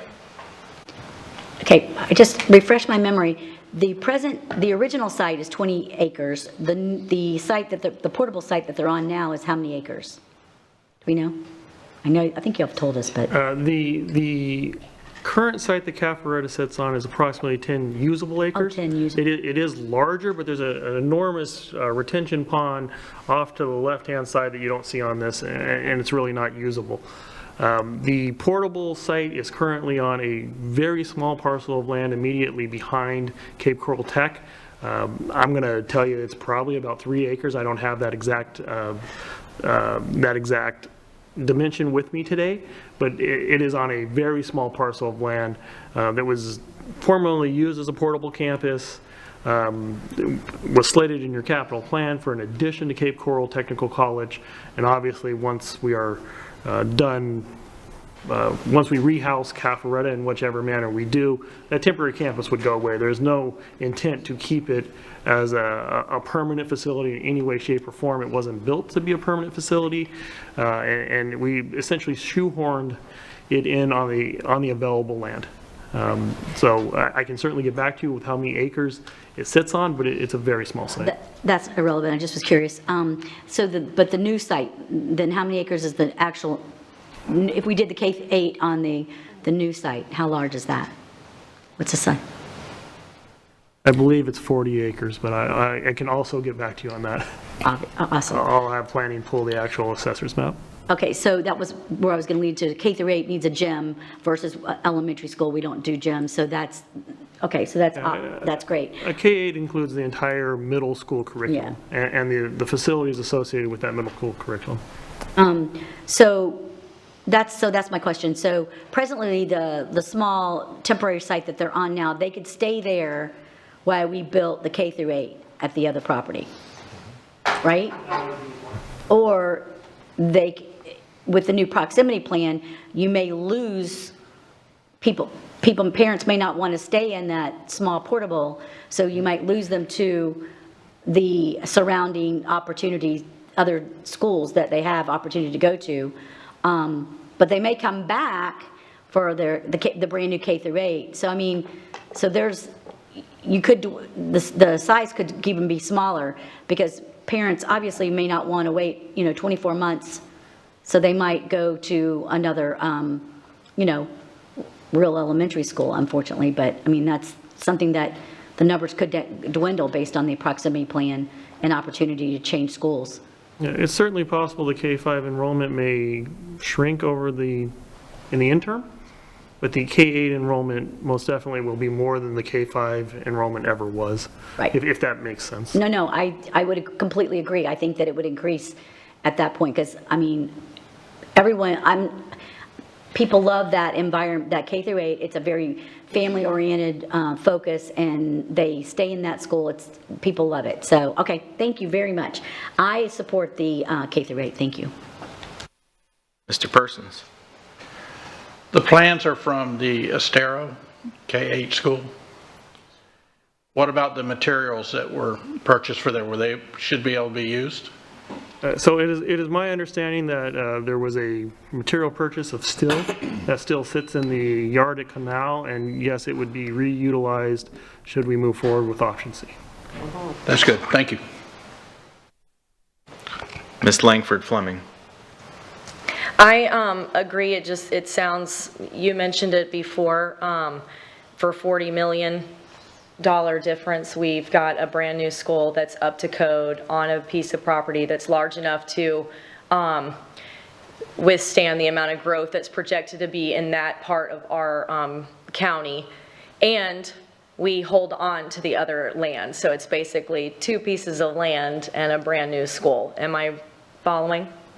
You're correct. In option If C, we plan to keep that location that they are, our property already. option C, actually in all of the options, we have not recommended, nor would I recommend that you dispose of the piece of land that Hector Caffaretta is on. Again, it's adjacent to Cape Coral Technical College. There's some opportunities there. There's also other opportunities in the future. It's a large enough piece of land that I would never advise the school district dispose of it. You never know what your needs may be in the future. So with that being said, first of all, I don't know that Caffaretta would lose many, because I know Mr. Kurtz personally, and his staff loves him, and he runs a great ship. So I'm pretty sure he's not going to lose too many. But it is a good point. Would there be an opportunity? I know I had worked in a school district where I actually worked on the site where a 6th through 8th grade new school had been built, and while the students were in portables, they built that in phases. So it would be phase 1, they moved 6th grade in for the year, then they moved phase 2, and would be 7th grade, the 7th grade wing was then built, then they moved in however many months, however that looks. The reason I'm asking is because if you could build it in phases, could that then start to chip away at the cost that we're spending on portables? We could certainly explore a phased project. I personally, having built a number of schools that way, I recommend against it. It brings its own challenges, and construction costs escalate because of the challenges that it brings. However, we can certainly explore that. I am not familiar enough personally with these plans to tell you, yes, there's a good line of demarcation where that can occur. But I'll go back and put our heads together with staff, and we'll explore that concept. And as we bring this forward again, we can discuss that in greater detail. So we'll look at what a phased implementation may look like. Thank you. Going to make my comments, if everyone's all right with that right now. This hurricane obviously was devastating, and I mean, obviously what happened to our schools, including Hector Caffaretta. But I think this is one of those times we look at what happened with Punta Gorda, and we take what happened that was negative and we build it back, increased even better than what it was before. I think we have a real big opportunity here. So this would be located in the district I'm located, District 1. And looking through stuff, I'm a fan of K through 8 schools. I personally went to one to myself many years ago, and I know how big of a community atmosphere that creates, just from K through 8, it becomes a family at that point. So I'm on board with K through 8 at that point.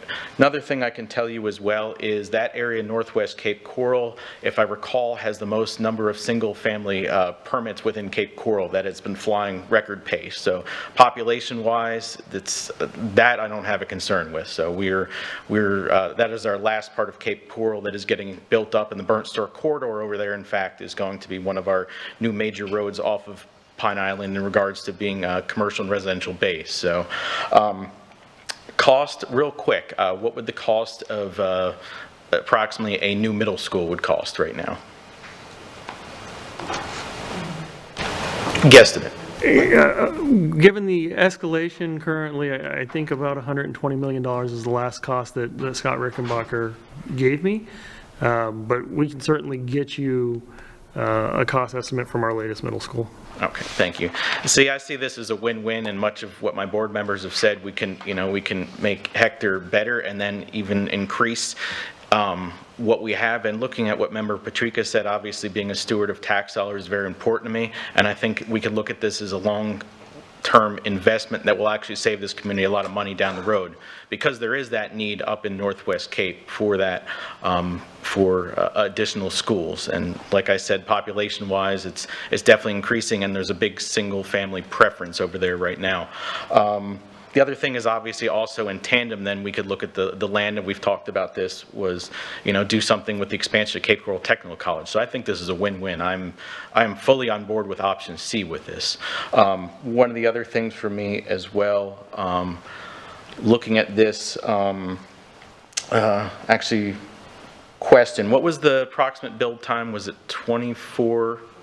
Approximately 24 to 30 months. Okay, on that. That would be the other thing. Unlike Member Patrica, I think Dr. Bernier has seen this, but I've actually done a little informal talks around to people within the community, whether it's community leaders over in Cape Coral, whether it's parents. Heck, I've even talked to a couple on the soccer field, and I'll tell you that this is something that I believe the community would readily accept there, especially seeing it's a K-8. So at least just the feedback I've done from over the past probably few weeks, there's a positive outcome on this.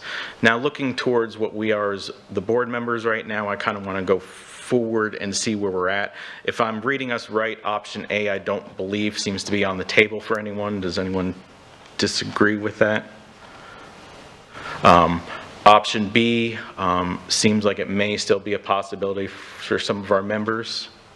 I don't know about that.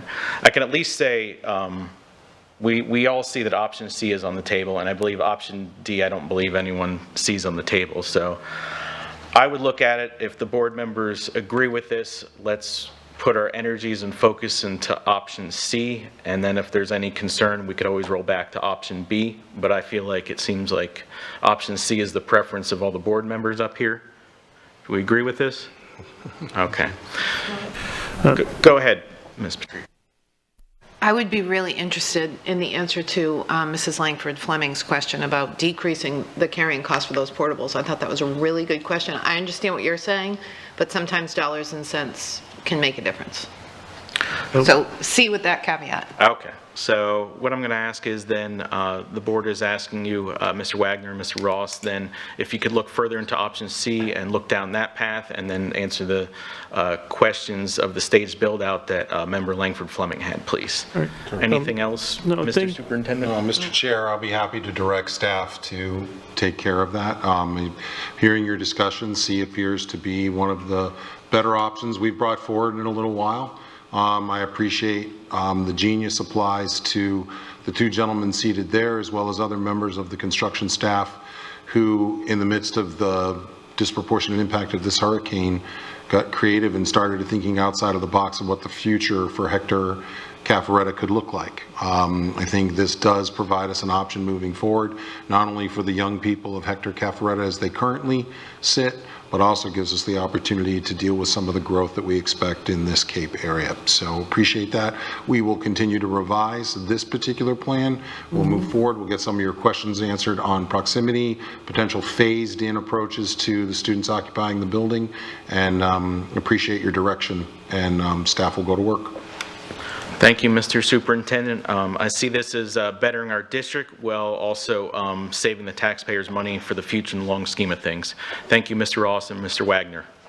Just to add a little bit of context onto the superintendent's comments, I want to be very clear that this idea originated with your staff. That staff, Scott Rickenbacker and his staff, are really who brought this to the forefront. Just so I know we get the praise a lot sitting here at the dais. These ideas are coming from throughout the district. They pulled together, brought this to my attention and said, do you think there may be an appetite for this?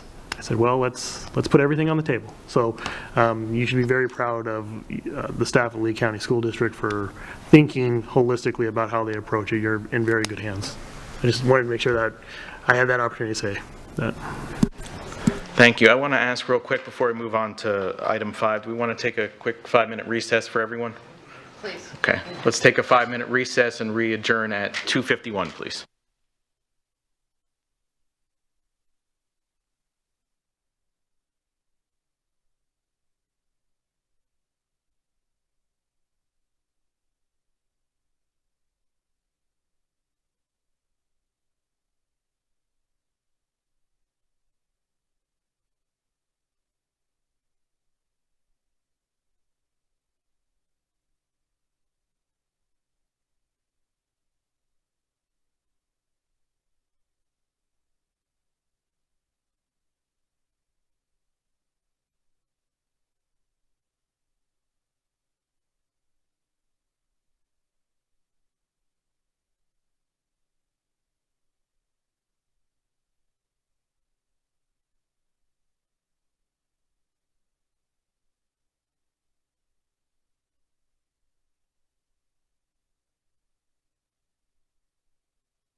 Sorry about that mic issues again. The time is 2:51 and we're going to reconvene our January 24th briefing at this moment.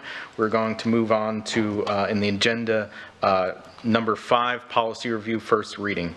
If we could proceed with that. Thank you, Mr. Chairman. We have several policies to come before the board. Some of them were pre-briefed prior to by the prior board. So at this time, I'm just going to go down the list and see if there are any comments or questions. The first policy is 2.181, Instructional Materials Program. Any members have any questions on 2.181 at this moment or comments?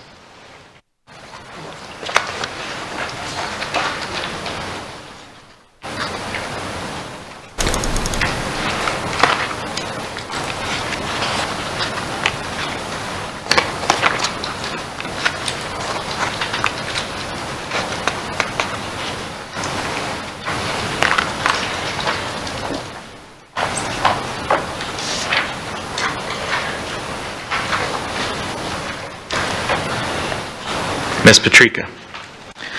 So I don't understand, beginning at line, I think 327.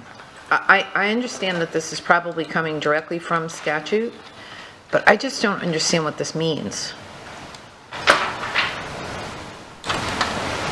What's the line number? Which line? 327? Thank you.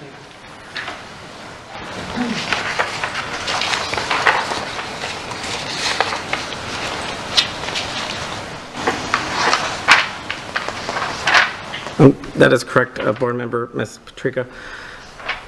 It is specifically in the statute, and I'm trying to pull up which one that is now. I believe it's 1008.25, which sets out the expectations of the vendors and the manufacturers of the textbooks. And so this policy ultimately was added to take our current policies, which kind of refer to the statutes, and instead spell out the statutes specifically within the policy, so that way we're meeting the statutory guidelines without just referring to the statutes. Okay, that's fine, but substantively, what does this paragraph mean, please? If I'm a publisher, what is the impact on me of this paragraph? I'm sorry, I just don't understand it. I mean, I get why we put statute into policies, I just don't get what this specific paragraph means. Yes, give me one moment as I finish reviewing.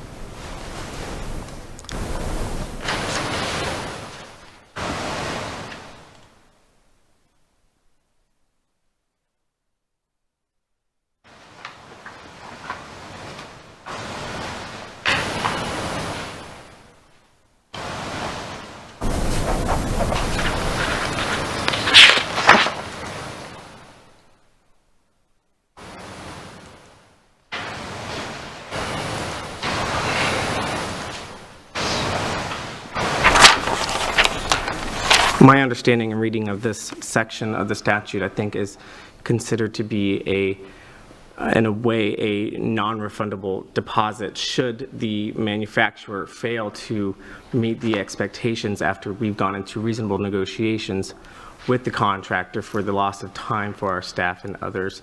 If they fail to execute the contract and the bond within 30 days of the receipt of the contract, in regards to our procurement policies regarding textbook and instructional materials, would be my understanding of this section of the statute. So when a publisher bids on textbooks from now on, they have to give us a deposit. That's not something we've done in the past. Unfortunately, I am unable to say whether or not that is something that we have done in the past. And as my reading of the statute, and the reason that it was placed in this policy that is being brought to the board today, is because this is what the statute is allowing us to put forward. So my understanding, if we've not done it in the past, this would be a allowable use under the statute for us to use going forward.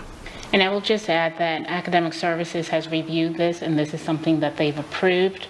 Unfortunately, Ms. Scott was not able to be here. She's the one who's the lead for Academic Services, but this is something that they desire. Okay, I guess I need a little bit more background on this specific section because I'm not really clear. I mean, if it's permitted by statute, that's one thing. If it's required by statute, that's another thing. I'm not hearing whether it's permitted or required. And I mean, is this common practice for other bids that we receive? And I don't, you know, you can take time to research that and get back to me. This struck me as odd and difficult to understand. So instructional materials go through a different process than our regular procurement process. Right. But I will go ahead and we will go back with the team and we will provide you with the answer, Ms. Patrica. I appreciate that. And then my second comment, and this will apply to all of the policies today. How would you like me to handle Scribner's errors throughout the policies? I know it's not what you say, it's how you say it. I say it with the utmost respect and concern for those who are hearing my comments, but these are riddled with errors, and I'm wondering how to go about communicating that, not only with you, but with my colleagues as well. So I sent an email, I think it was probably about a week or a week and a half ago, requesting any comments from board members, questions from board members, and if any board member found any Scrivener's errors, which means typographical errors, to please provide that prior to this meeting so that I can go back to staff, we can review those questions, review those comments, and so when we did come before the board, we had a very clean copy that incorporated all of the comments from the board. And we're going to try to do that from now on for all of our policies so that prior to coming to the board, we have the cleanest copy as possible for you to consider. So if the board members would, when you get that email that says, please provide me comments, questions, concerns by such and such date, if you could do that, then I can go back to both the legal team as well as whatever division is responsible for the policy and have the discussion with them. So then it is an expectation for the board to be sort of reading these with an eye toward sort of grammar and typographical errors instead of it coming to the board as a clean copy? No. These templates are templates that have been copywritten by Neola. These are Neola's. We're not starting from scratch and writing policies. I understand. Neola is providing these with the templates. Staff meets together to review them.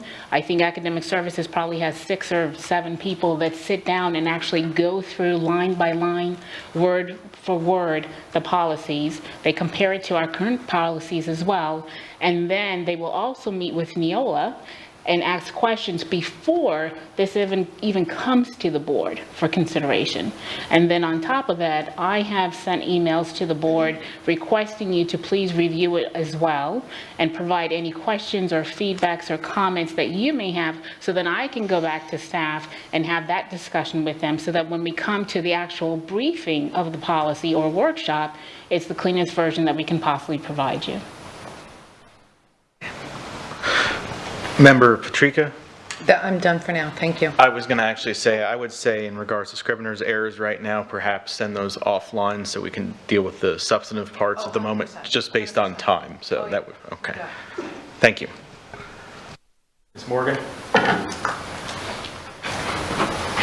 I have 2 questions and then a comment on this policy. The first question is, well, it's line 43. This whole business of reviewers and employing reviewers was new to me. I don't know, I must be in La La Land, but the board may employ or contract with 1 or more instructional materials reviewers. We don't do that. So by doing this, and we don't refer at all, as I recall, because this is a long policy, to the textbook selection committee. So I wasn't quite clear. All right, so that's my question. What's that all about? And then my second question is line 226, 227. I don't understand it, how it's written. It says, each book newly made available to students through a school, library, media center, or included in are commended or assigned. A recommended, not are commended. Thank you. That was one of my I looked at that and I said, what are they saying? Okay, so my general comment is that can we separate, instruction materials are two things. They're textbooks and there are media center and reading lists. Now, you go through, this is a lengthy policy, and I think if you're a parent and you're trying to understand what's happening with respect to the media center and reading lists, it would be really helpful if we separated this into two policies, one called textbook adoption and one called media reading list or supplementary instruction, because sections or pages 5, 6, 7, 8, and 11 all refer to, that they have paragraphs referring to reading lists and library materials, but they're inserted in the textbook thing. So I just, from a public point of view, and in terms of putting something on the website with respect to materials, it would make sense to divide this policy into two. So that's my recommendation.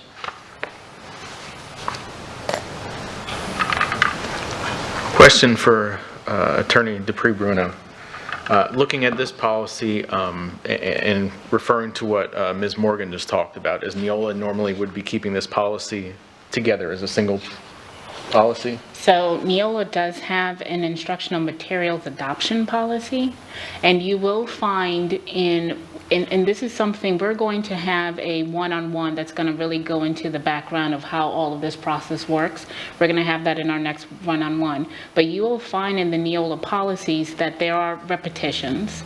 You will find the same policy in 3 different sections of the Neola book. So they do repeat, they do restate, and it is part of different policies, the same topic. So I understand what Mrs. Morgan is saying in terms of seeing if we can kind of condense this a little bit, because it is very long. This is the policy that they have, and the team will go back and we'll take a look at that as well. But there is a second policy. And the other thing I want to make sure that the board is very aware of as well, these policies that we're utilizing from Neola are guaranteed. So if something happens where somebody challenges one of these policies, Neola is indemnifying and will represent us as part of our contract with them. So we are very, very careful sometimes with changing substantive parts of the Neola policy, because if we change it too much, it is a possibility that they won't warrant the policy. I don't know about this one in particular, 2.181, because the length did not come up before, so I will discuss that with them, but that's just something for the board to keep in the back of their mind. If I may follow up. Go ahead, Ms. Morgan. Thank you. I understand what you're saying. So I guess it would be helpful to someone like me if this appears, if the textbook, if the media center and reading list piece occurs in other policies or as a standalone policy, it would be nice to know that or have that as a reference when we discuss these policies, because I hear exactly what you're saying, but I have no confidence that from a public point of view, these documents are really accessible. So that is my final comment. And Mr. Chair, if I may, so what we're going to do, this is going to be one of the last times that you're going to have policies come to the board through us. These were what we call fire policies. We didn't want to fall behind with the statute changes from this year, and these were kind of out there. They had already been pre-briefed, so we're bringing them to the board. But what we're going to do coming forward is you're going to get the full Neola book of all of the policies. For example, operations. You'll get all of the operations policy, and you will be able to see that. So that's what we will be doing coming forward, so you can see everything. With regards to the instructional materials adoption, that is policy 2.18 that was briefed 2 weeks ago, and that was actually on the agenda for tonight, but we have pulled that because we're going to review that again. So I understand that it's a lot of policy, so that's why when we have our one-on-one next time, I'm going to go through all of this so that it's fully comprehensible, so you are prepared for when we actually start going through books versus individual policies. Thank you. Okay, looking at this, we have paragraph 327, line 226, and the prior statements from Ms. Morgan in regards to this. Outside of that, is there anything else anyone has? Mr. Pre-Bruno? I think what I would like to recommend, given Ms. Morgan's comment, is that Neola will be here on Thursday. I'm not going to ask the board to move this forward. I'd like to present this to Neola with the question as to whether or not it could be broken in half or at least limited in some way because it is lengthy. And then when we are going to the 2000s, we'll bring this back to the board for consideration. Board, is everyone good with that? Holding off on that until we talk to Neola? Proceed, Mr. Pre-Bruno. Thank you. The next policy is 2.0622, student and parent complaints.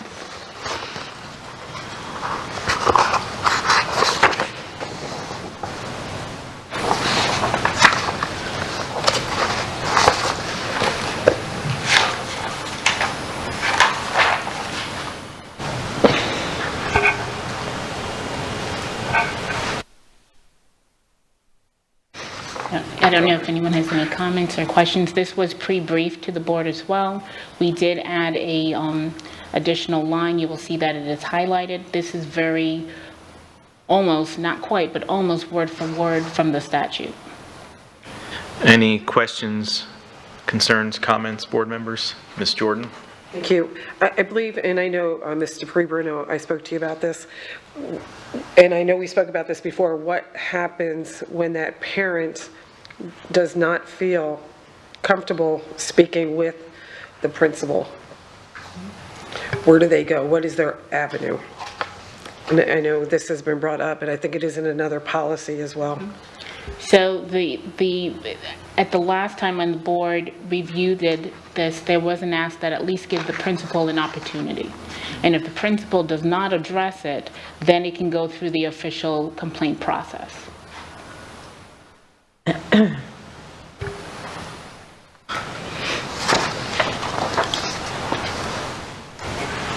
Anything else from board members in this policy?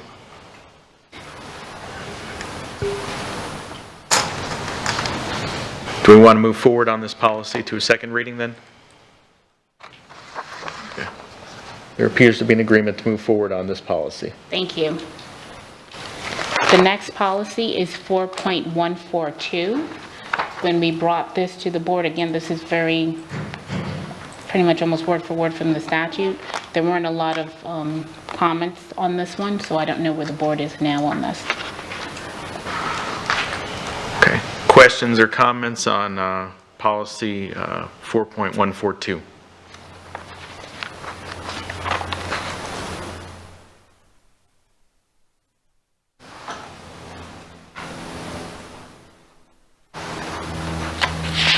I think Mrs. Morgan has a question. Sorry, Ms. Morgan. It's okay. The only question I have is parent notification. This is line 58 through 62. Parent notification of withdrawal to eligible private school. Parents who elect to attend an eligible private school through the Hope Scholarship Program must inform the district at the time of withdrawal. What happens if they don't? I know. I remember we had this conversation as well when this actually came up, and it's quite difficult. We can just request that the parent do that, expect that they do that, but how do we enforce it? That's very difficult. I know that if I remember correctly, when we had this discussion, I think there was discussion in terms of items that the student may still have that needs to be returned. That may be one way for us to do that. And I don't know, Dr. Bernier, do you have any thoughts about the withdrawal?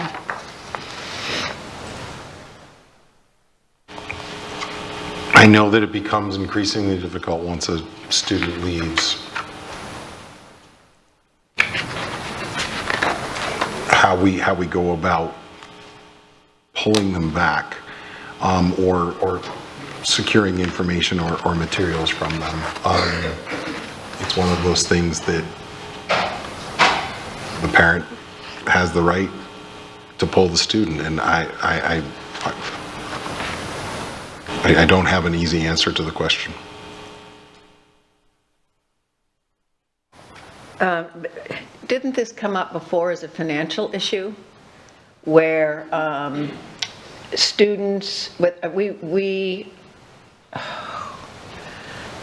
were with, the funding for the students was withheld or clawed back at a later date because we didn't know about the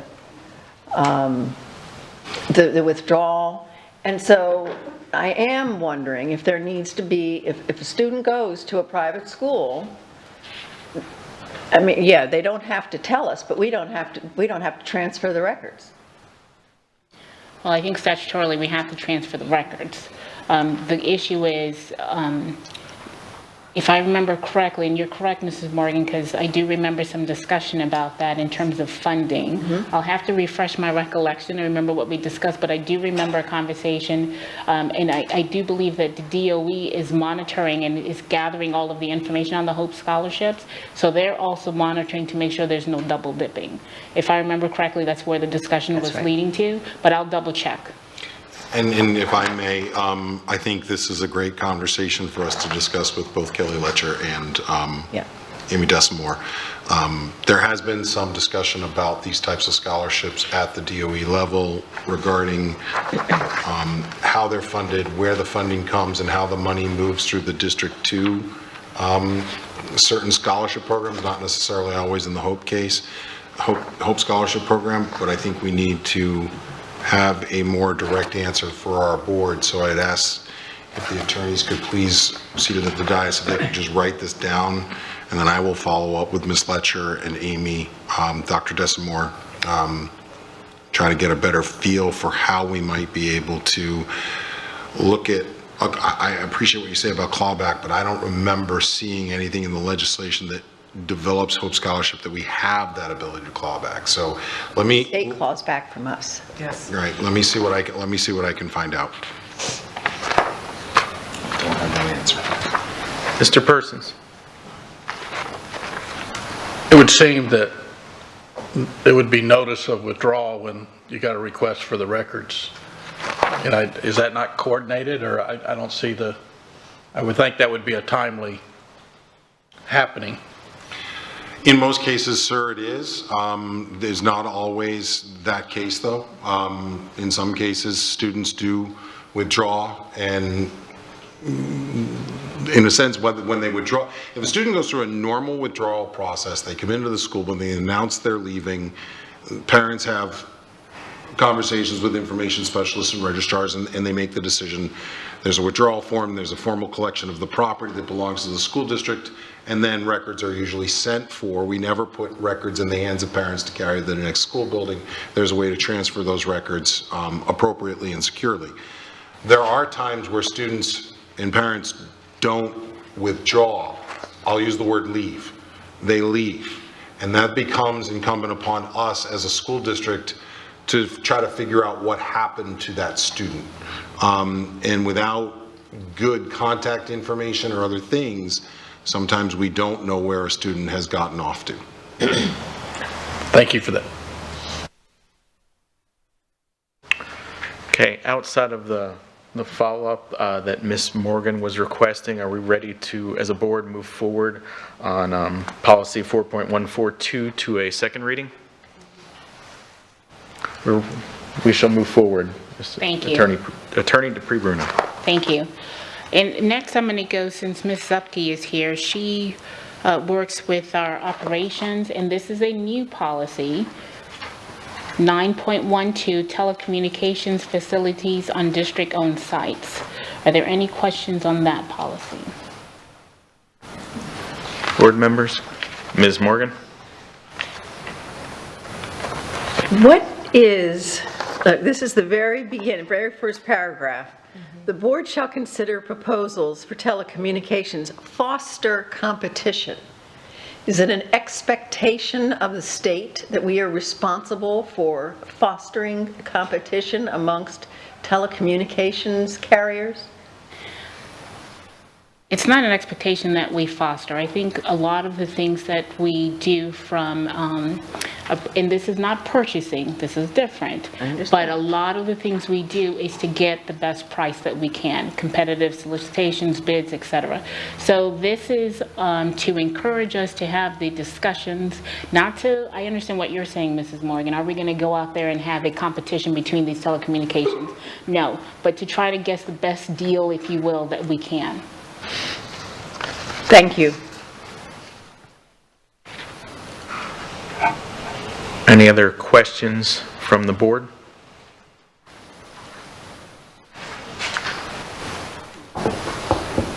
Okay. All right, and we move forward with this. Okay. Are we as a board ready to move forward on policy 9.12 to an additional reading? Okay. We so Thank you. do. And at this time, I'm going to ask Mr. Dodig to come and join us for the HR policies. The first will be 5.3111, mandatory reporting of misconduct, and the second will be 5.14, official personnel files. This was also pre-briefed to the board.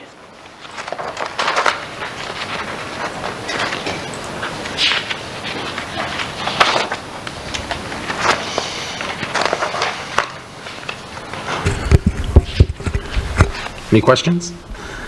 On 5.3111. Board member comment or questions?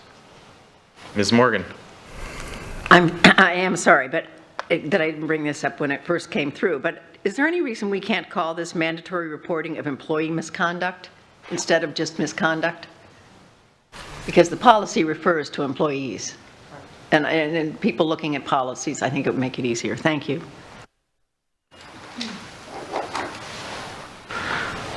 I think that's a great suggestion, Ms. Morgan. Any other comments, concerns, changes we want on this policy? If not, we have a ready to move forward on policy 5.3111 to another reading? Yes, we so want to move forward, Ms. Thank you. Bruno. And then the last policy is 5.14, personnel file.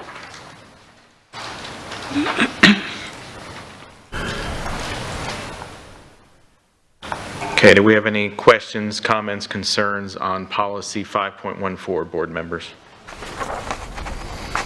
Ms. Morgan?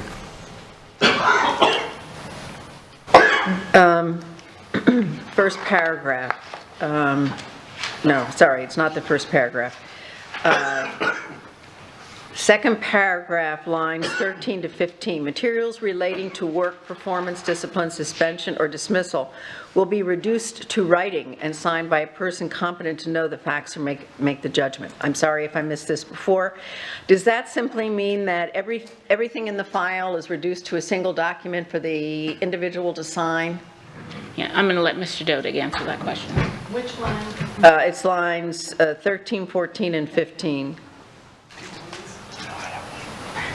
What that, and that's right from the statute. What that means is that if there's information that you're talking to an employee or counseling an employee about that is disciplinary in nature, that needs to be reduced to writing. You can't just keep something that's unofficial, so to speak. So. But it says materials. It Right. doesn't say conversations, but that's Yeah. that's what's meant. Essentially, yes. Thank you. And one other question, section, or lines 54, 55. Any material that is derogatory to an employee shall not be open to inspection for an additional 10 days after the employee has been notified either. Okay. Inspection by whom? The public. So it should not be open to the public. Okay, to public inspection. That's specifically from the statute. Okay. That would be a public records request. Yep. Okay. Thank you. Those are my questions.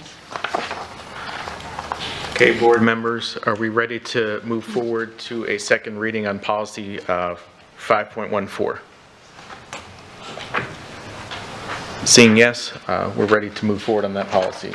Thank you. And board members, just for clarification, policy 9.12 won't be going to second reading. It will actually go to a first reading because this was a pre-brief. So we'll have to be advertised to start the rulemaking process on that policy. Thank you, Ms. Dupree Bruno. Thank you very much. Thank you. Next up is public comment. Attorney DeBruno, please address public comment. Thank you, Mr. Chair. School board policy provides the opportunity at this point in the meeting to address the board concerning any matter on this meeting's agenda. If you completed a public comment card, please provide it to staff. The public comment will be held at the podium in the center aisle and in the front. Please be advised that the board will not respond during public comment to remarks made by speakers. Speakers who fail to follow proper decorum in the chambers will be ruled out of order.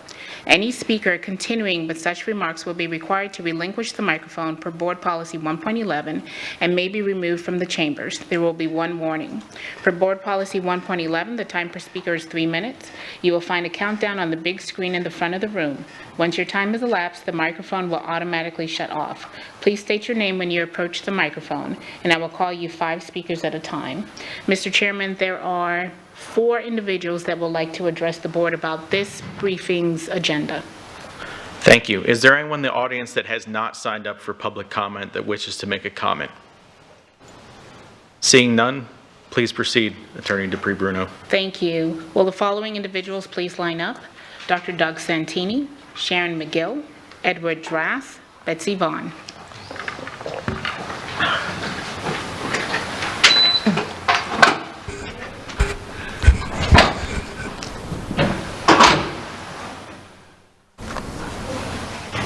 You have the, are we able to get the timer up? Okay, thank you. You want to restart his clock for him, please? Reset the timer. Am I supposed to do something with this? Okay. Good afternoon, board members and Dr. Bernier. And happy School Choice Day. That's what today is. So you were talking about some things that were very important. First of all, I want to thank every board member that's contacted me, and we've sat down and had a talk. A couple of them have had a couple-hour talk with me and gone through some of the things, and you have discussed many of them in the process, and I think that that's really speaks well. I would be willing to talk to any others that could give me a few minutes, because I've had a lot of experience in the county, but I've also had a lot of experience with boundary changes and things going on that you're dealing with. First of all, when you look at the proximity plan for the area around Norfolk Myers Academy, you've only put 3 schools in the choice system, and which I think is a little bit unfair, just because of the program that's at Norfolk Myers Academy. I think we need to have more students available to go to be part of that. And I look at some of the other areas, which some of them are 20 miles long, and this one, when you look at it, there's not that much construction except out around Bayshore, and Bayshore has several empty classrooms. So the people that are living in these neighborhoods are not sending their kids to the public schools in that area. When you look, the things I see that's affecting this with the, like you have about 180 kids coming into the middle school that is different from the elementary. Are these kids, when they come in to the middle school this year, their siblings, are they going to be able to come too? So that's a question we need to look at and talk about, because they would like to come as a family. When you have a KD8, like you were doing with Caparetta, I think that would be an outstanding thing to happen, because it lets a student stay in a school for 9 years without moving, without worrying about going down to choice. And I think that's very, very important. I was listening to some of the other workshops. I was listening to Dr. Bernier, and he said there's no requirements for elementary, so it's different, but it's not. The way this was set up in the county was there was art schools in every zone, elementary through middle through high. At first it was just in the south zone, and Dr. Browder spread it out, and he conned me into going to the Suncoast area, and I was screaming and yelling, but I went.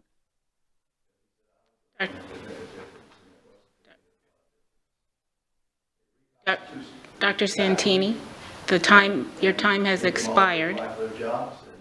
Mr. Santini, I'm sorry, we need to move on to the next comment, please. Mr. Santini.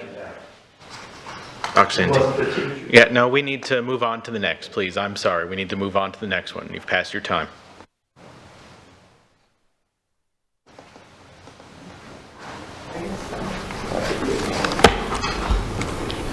Good afternoon. I hope your trip to Tallahassee last week was beneficial and productive for the district. The first thing I want to start with is the coordinator of safety and security. I was quite concerned, as one of the other board members stated, that it looked like we're lowering the standards for that position. Why, for a safety and security position, and a management or a coordinator management position would be willing to settle for something less? You should always shoot for the best person possible for the job. You might not ever get that person, and you might have to step back and reevaluate. But these changes to the qualifications just do not make sense. A bachelor's degree, pretty much in anything, and only 3 years experience? As we've talked before, when you're in a job, your first year in a job, you're just learning. And so really somebody would be coming in with only 2 years experience. And if you look at all of the requirements and skills and functions of that job, I would say that seriously needs to be reevaluated. The next thing is the policy 2.18 and 2.181. Some of you know I'm very familiar with 2.18.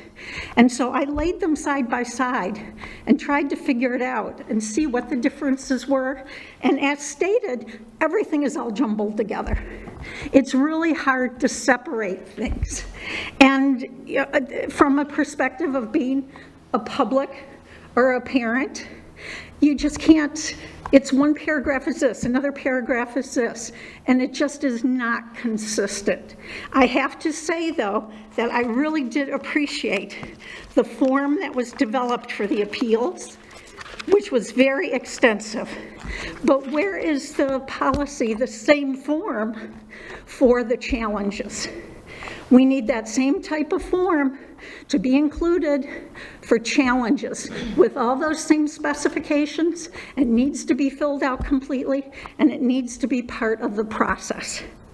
And as far as Hector Cafrata, I think C makes the most sense for the district, both for the students and for the taxpayers. And logistically, while they're in the trailers, the new school can be being built. And then the old school, I'm not quite sure the logistics, but the old school can be torn down when the kids aren't in the trailers, or the portables, not trailers. So that really makes the most sense. Thank you.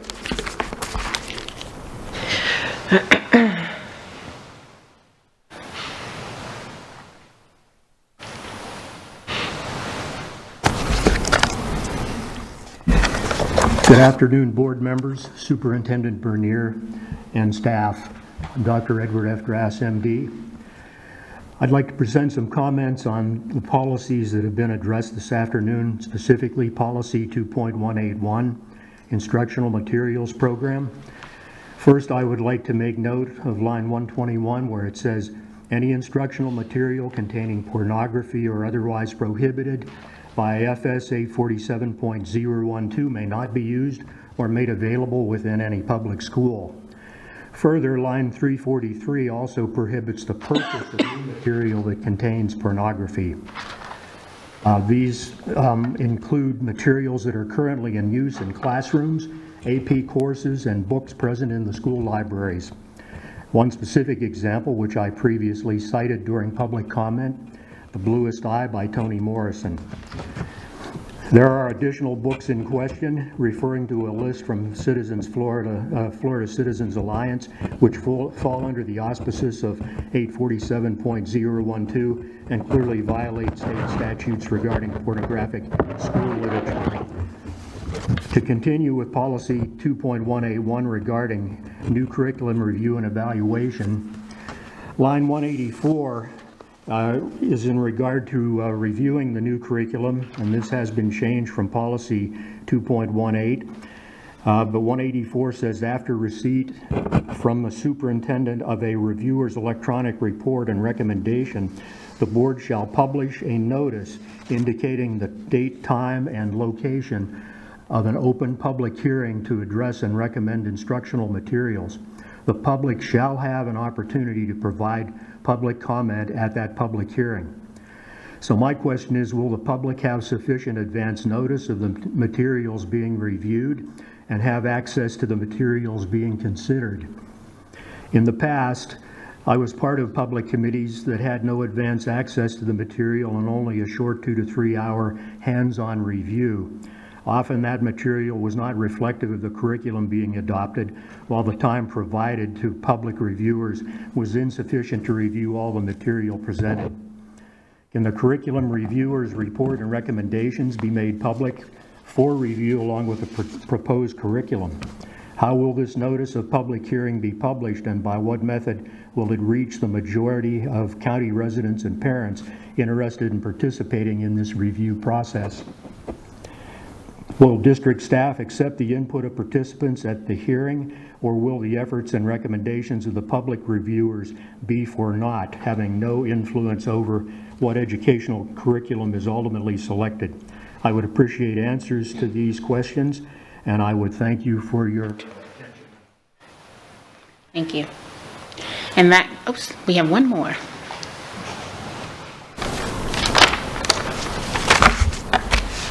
Don't touch microphone. Good afternoon, board, Dr. Bernier, Kathy, Attorney Kathy Dupree Bruno. I'm Betsy Vaughn. I am speaking in support of the recommendation that was brought forward to the board from the Equity and Diversity Advisory Committee about the school district changing from the present one single-member districts for 5 of the districts and 2 at-large districts. Lee County School District covers over 1,200 square miles. It has 95 traditional schools plus 23 charter schools. Every school board member, as was mentioned, represents the entire district. However, typically, districts 1 through 5, which are the current single-member districts, are particularly attuned to the unique needs of their district constituents. It's much easier to develop special connections with students, staff, and school culture of 23 or so schools than to develop those close bonds as an at-large member with 118 schools that span a vast distance. 7 single-member districts will provide a deeper understanding of community concerns for the individual board members in those districts. The smaller districts will also enable local stakeholders easier access to their area representatives. At-large districts have flaws. They impede racial, ethnic, or political minorities from seats at the dais. For instance, countywide districts can allow a majority voting bloc to defeat minority group candidates even when the group has a sufficient share of the population to deserve its own representation. At-large school districts also enable disproportionate representation. For example, between 2016 and 2018, 3 of the 7 board members resided in the Estero, Bonita Springs area. I was quite disappointed with the way the briefing was handled by Mr. Fisher. He shut down the board discussion rather quickly, and he did so on this particular topic without an actual consensus taken from board members. Thank you, Ms. Vaughn. That would actually put Ms. Vaughn, your time is up. Should have been on the public record. That concludes public comment, sir. Thank you, everyone, for your comments. Appreciate it. Let's go on to good of the order and board comment. I will start with Ms. Juvenelli. I'll be quick.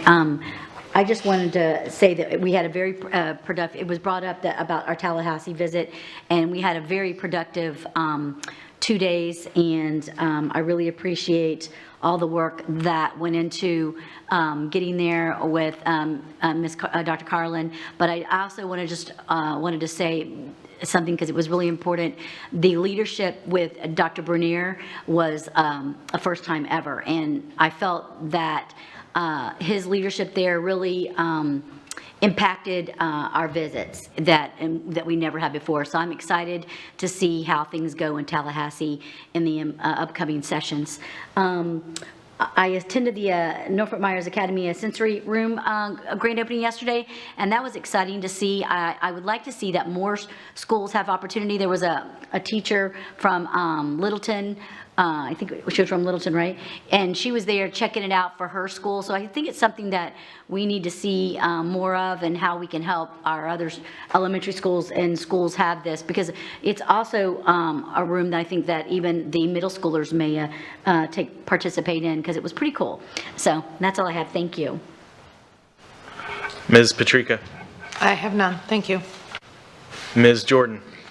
Thank you. I put something together regarding Tallahassee as the legislative liaison. Would you like for me to do it now or later? Probably now. Probably now. Okay. Okay, so 5 of us attended Tallahassee, plus the superintendent, Dr. Carlin, and our lobbyist, Gray Robinson. We had over 21 meetings set up, which were divided amongst us. The objective was to connect with state lawmakers in order to gain support for the school district of Lee County and to advocate for the most important issues.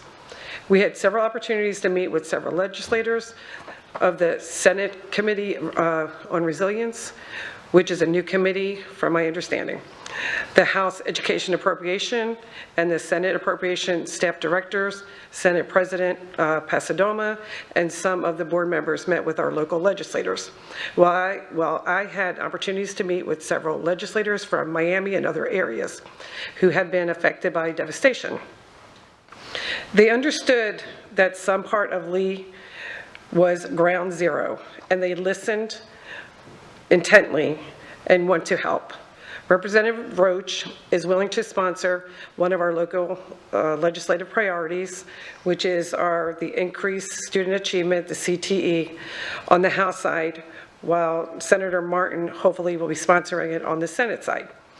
Some of us attended some of the committee meetings in between scheduled meetings. It was extremely busy 2 days where we certainly got all of our steps in. Well, I spent quality time speaking on behalf of the district and building relationships. Also, I have the appropriation requests and sponsors. So we had a request for specific appropriation projects to expand the CTE program, which again, we are, a sponsor would be Representative Spencer Roach with Senator Jonathan Martin on the Senate side. The request for our safety and security technology, we're hoping that Representative Tiffany Esposito will take that on. Again, we're looking at Senator Martin. We're going to give him everything on the Senate side. Request for appropriation project to provide expanded after-school activities to ensure that to provide a safe and secure after-school environment. Representative Adam Botana, we're looking at him to sponsor that. While we are still working on securing sponsors for the request for allocation to provide special capital funding for the district documented losses related to the hurricane, as well as a request for special allocation to provide operational funding for the district documented loss related to Hurricane Ian. And that's where we sit right now. But it was really, I thought it was really well done. And as Ms. Giovanelli has stated, Having Dr. Bernier there was fabulous because he had all the answers, everything in his head, and I think that it just made us, we were a team there with that respect, so I really appreciated that. So that was my report on the legislative part. And then the other part would be, as Ms. Giovanelli stated, we had the opportunity to do to share in the ribbon cutting at North Fort Myers Academy for the sensory room, which she has already explained was fabulous. I wanted to make sure that I also had the opportunity to attend the student enrollment showcase with several of the other members here, and I'm sure they'll speak on that. I thought it was great speaking to parents, speaking to the students who are looking at their schools and having everybody in one area, but also knowing that they have already attended the other their schools that they're hoping to be at. So it was great seeing a little bit of competition. I felt that it was a competition. Let's see. And then this coming Thursday, I wanted to make sure that this is a public service announcement. We have our all-county dance showcase Thursday the 26th at Cypress. We have our North Fort Myers Academy of the Arts is having an upcoming production of Madagascar. Don't miss that. And then also Art Fest is coming up on the 3rd, the 4th, and the 5th. I'm sorry, the 1st through the 3rd, which is downtown Fort Myers, and a lot of our students will be participating. They do the chalk blocks, so they take over the streets and do all kind of artwork on there, which is always fabulous. And we have the recycling projects that will be done, which we've seen some of that already taking place at North Fort Myers Academy, where the students are putting together and what they're going to create. It's going to be fabulous. So I would advise everybody to, if you have the time, to go downtown and just represent our children and look and see what they're doing. It's pretty fabulous. And that is my report. Thank you. Mr. Persons. Yes, I also attended the ribbon cutting. That was quite something to see the students and the teachers in the new sensory room. On the Tallahassee trip, it was outstanding. But the most important thing was every legislator we talked to on both sides of the aisle said they had our backs. You know, they're very aware. They've been through it. It's definitely a nonpartisan issue. So that's exciting news. We'll have to see how everything turns out. And finally, on the Saturday morning while all the high school's here, that was very impressive. But also what was impressive was the staff here enrolling them on the spot. They were all set up to do that. And that was a great idea. I wish I'd thought of it. But, you know, sometimes I can just take credit anyway. But no, it was really good. Thank you.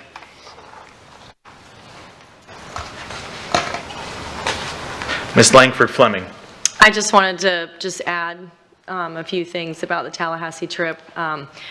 Apparently, it's been many, many years since we were able to get up there and to speak with legislators and state representatives, and especially ones from our local area. And what I thought was really exciting was, while those state legislators and representatives live in our area, we're able to talk to staff who we can't really seem to get to at the tip of our fingers, so that was wonderful. I do think that there was a lot of lean-in conversations. I heard chairpersons say many, many times, while we are no longer the headline, we are still dealing with a lot of hurricane damage. And I think just being there in person with such a great group of people, and the superintendent did such a great job at knowing on the tip of his fingers whatever was being asked. So that's the only thing I just wanted to add. So thank you. I know that took a lot of work here at home too, to prepare us to be able to get up there and make a smooth report to everyone. So thank you very much for that. Ms. Morgan. Let's see. First of all, I want to thank Debbie Jordan for reviewing the entire day, 2 days at Tallahassee, because I wasn't able to attend. So it's nice to have information about who you spoke with about what. So I appreciate that. Thank you. I also want to thank you for covering EDAC for me last night. There was some confusion. The EDAC meeting to which I am the liaison was not on my calendar, and Debbie just happened to be here. And so she jumped in and attended on my behalf and took some copious notes, so I'll know exactly what's going on. And then also, Saturday morning, I went to the enrollment, or the high school event, and I thought it was really well done. And like chairpersons, I didn't expect the special services that they had set up for families and students there. I just thought it was really well done. I hope, though, in the future that it's done before the open houses, so that people will maybe have a better idea of which open houses they want to attend. But I think my sense was, I was there sort of for the middle session, my sense was that staff was excited by the prospect of doing this again, maybe modifying it a little bit, but felt that it would be helpful in terms of student school selection. So we'll see. Anyway, those are my comments. Thank you. Thank you. A couple things. I was able to take a tour of Ida Baker High School as well as the Cape Coral Technical College, and I was able to meet up with some of the Cape Coral leadership class from the Chamber of Commerce, and Dr. Bernier was kind enough to join me at that. I think it turned out really well and gave a new perspective to that. Appreciated also the aforementioned going out my first Teacher of the Year at Hans Marsh Middle. I really enjoyed that. Congratulations to Stephen McGinley. That was really cool, and that was really great to see. They're really doing some great things over at that school. Also, wanted to get into Tallahassee. I think everyone up here, I really appreciate their help. We did a great time. We did a great job, I think, up there. There were a lot of doors opened, a lot of people listening. I really appreciate the local delegation, the House, the Senate leaders, and the governor's team. They were very receptive and wanted to help out, especially with what has gone on down here. I appreciate the leadership of having Dr. Bernier up there with us, especially in the room next to me. That helped a lot. Thank you for saving me. As well as chairperson's leadership up there as well. So, and I also want to give a special thanks to Dr. Carlin for dealing with us and getting everything in task and in order for up there. I really do appreciate that. So outside of that, I just want to remind everyone there is a run for prevention this Saturday, the 28th. Would like to sign up for that, and we can also call it a walk. That's probably what I'm going to do. Thank you. Mr. Superintendent, do you have any comments? What are we preventing? Lee County Drug-Free Coalition. Sorry. Mr. Chair, I have no comments at this time. Attorney Dupree-Bruno? I have no comments, thank you. Okay, thank you. We will have a student performance tonight at 5:40 p.m. followed by our action meeting at 6 o'clock. Seeing no other business to come before this board, the meeting is adjourned at 3:49 p.m. Thank you.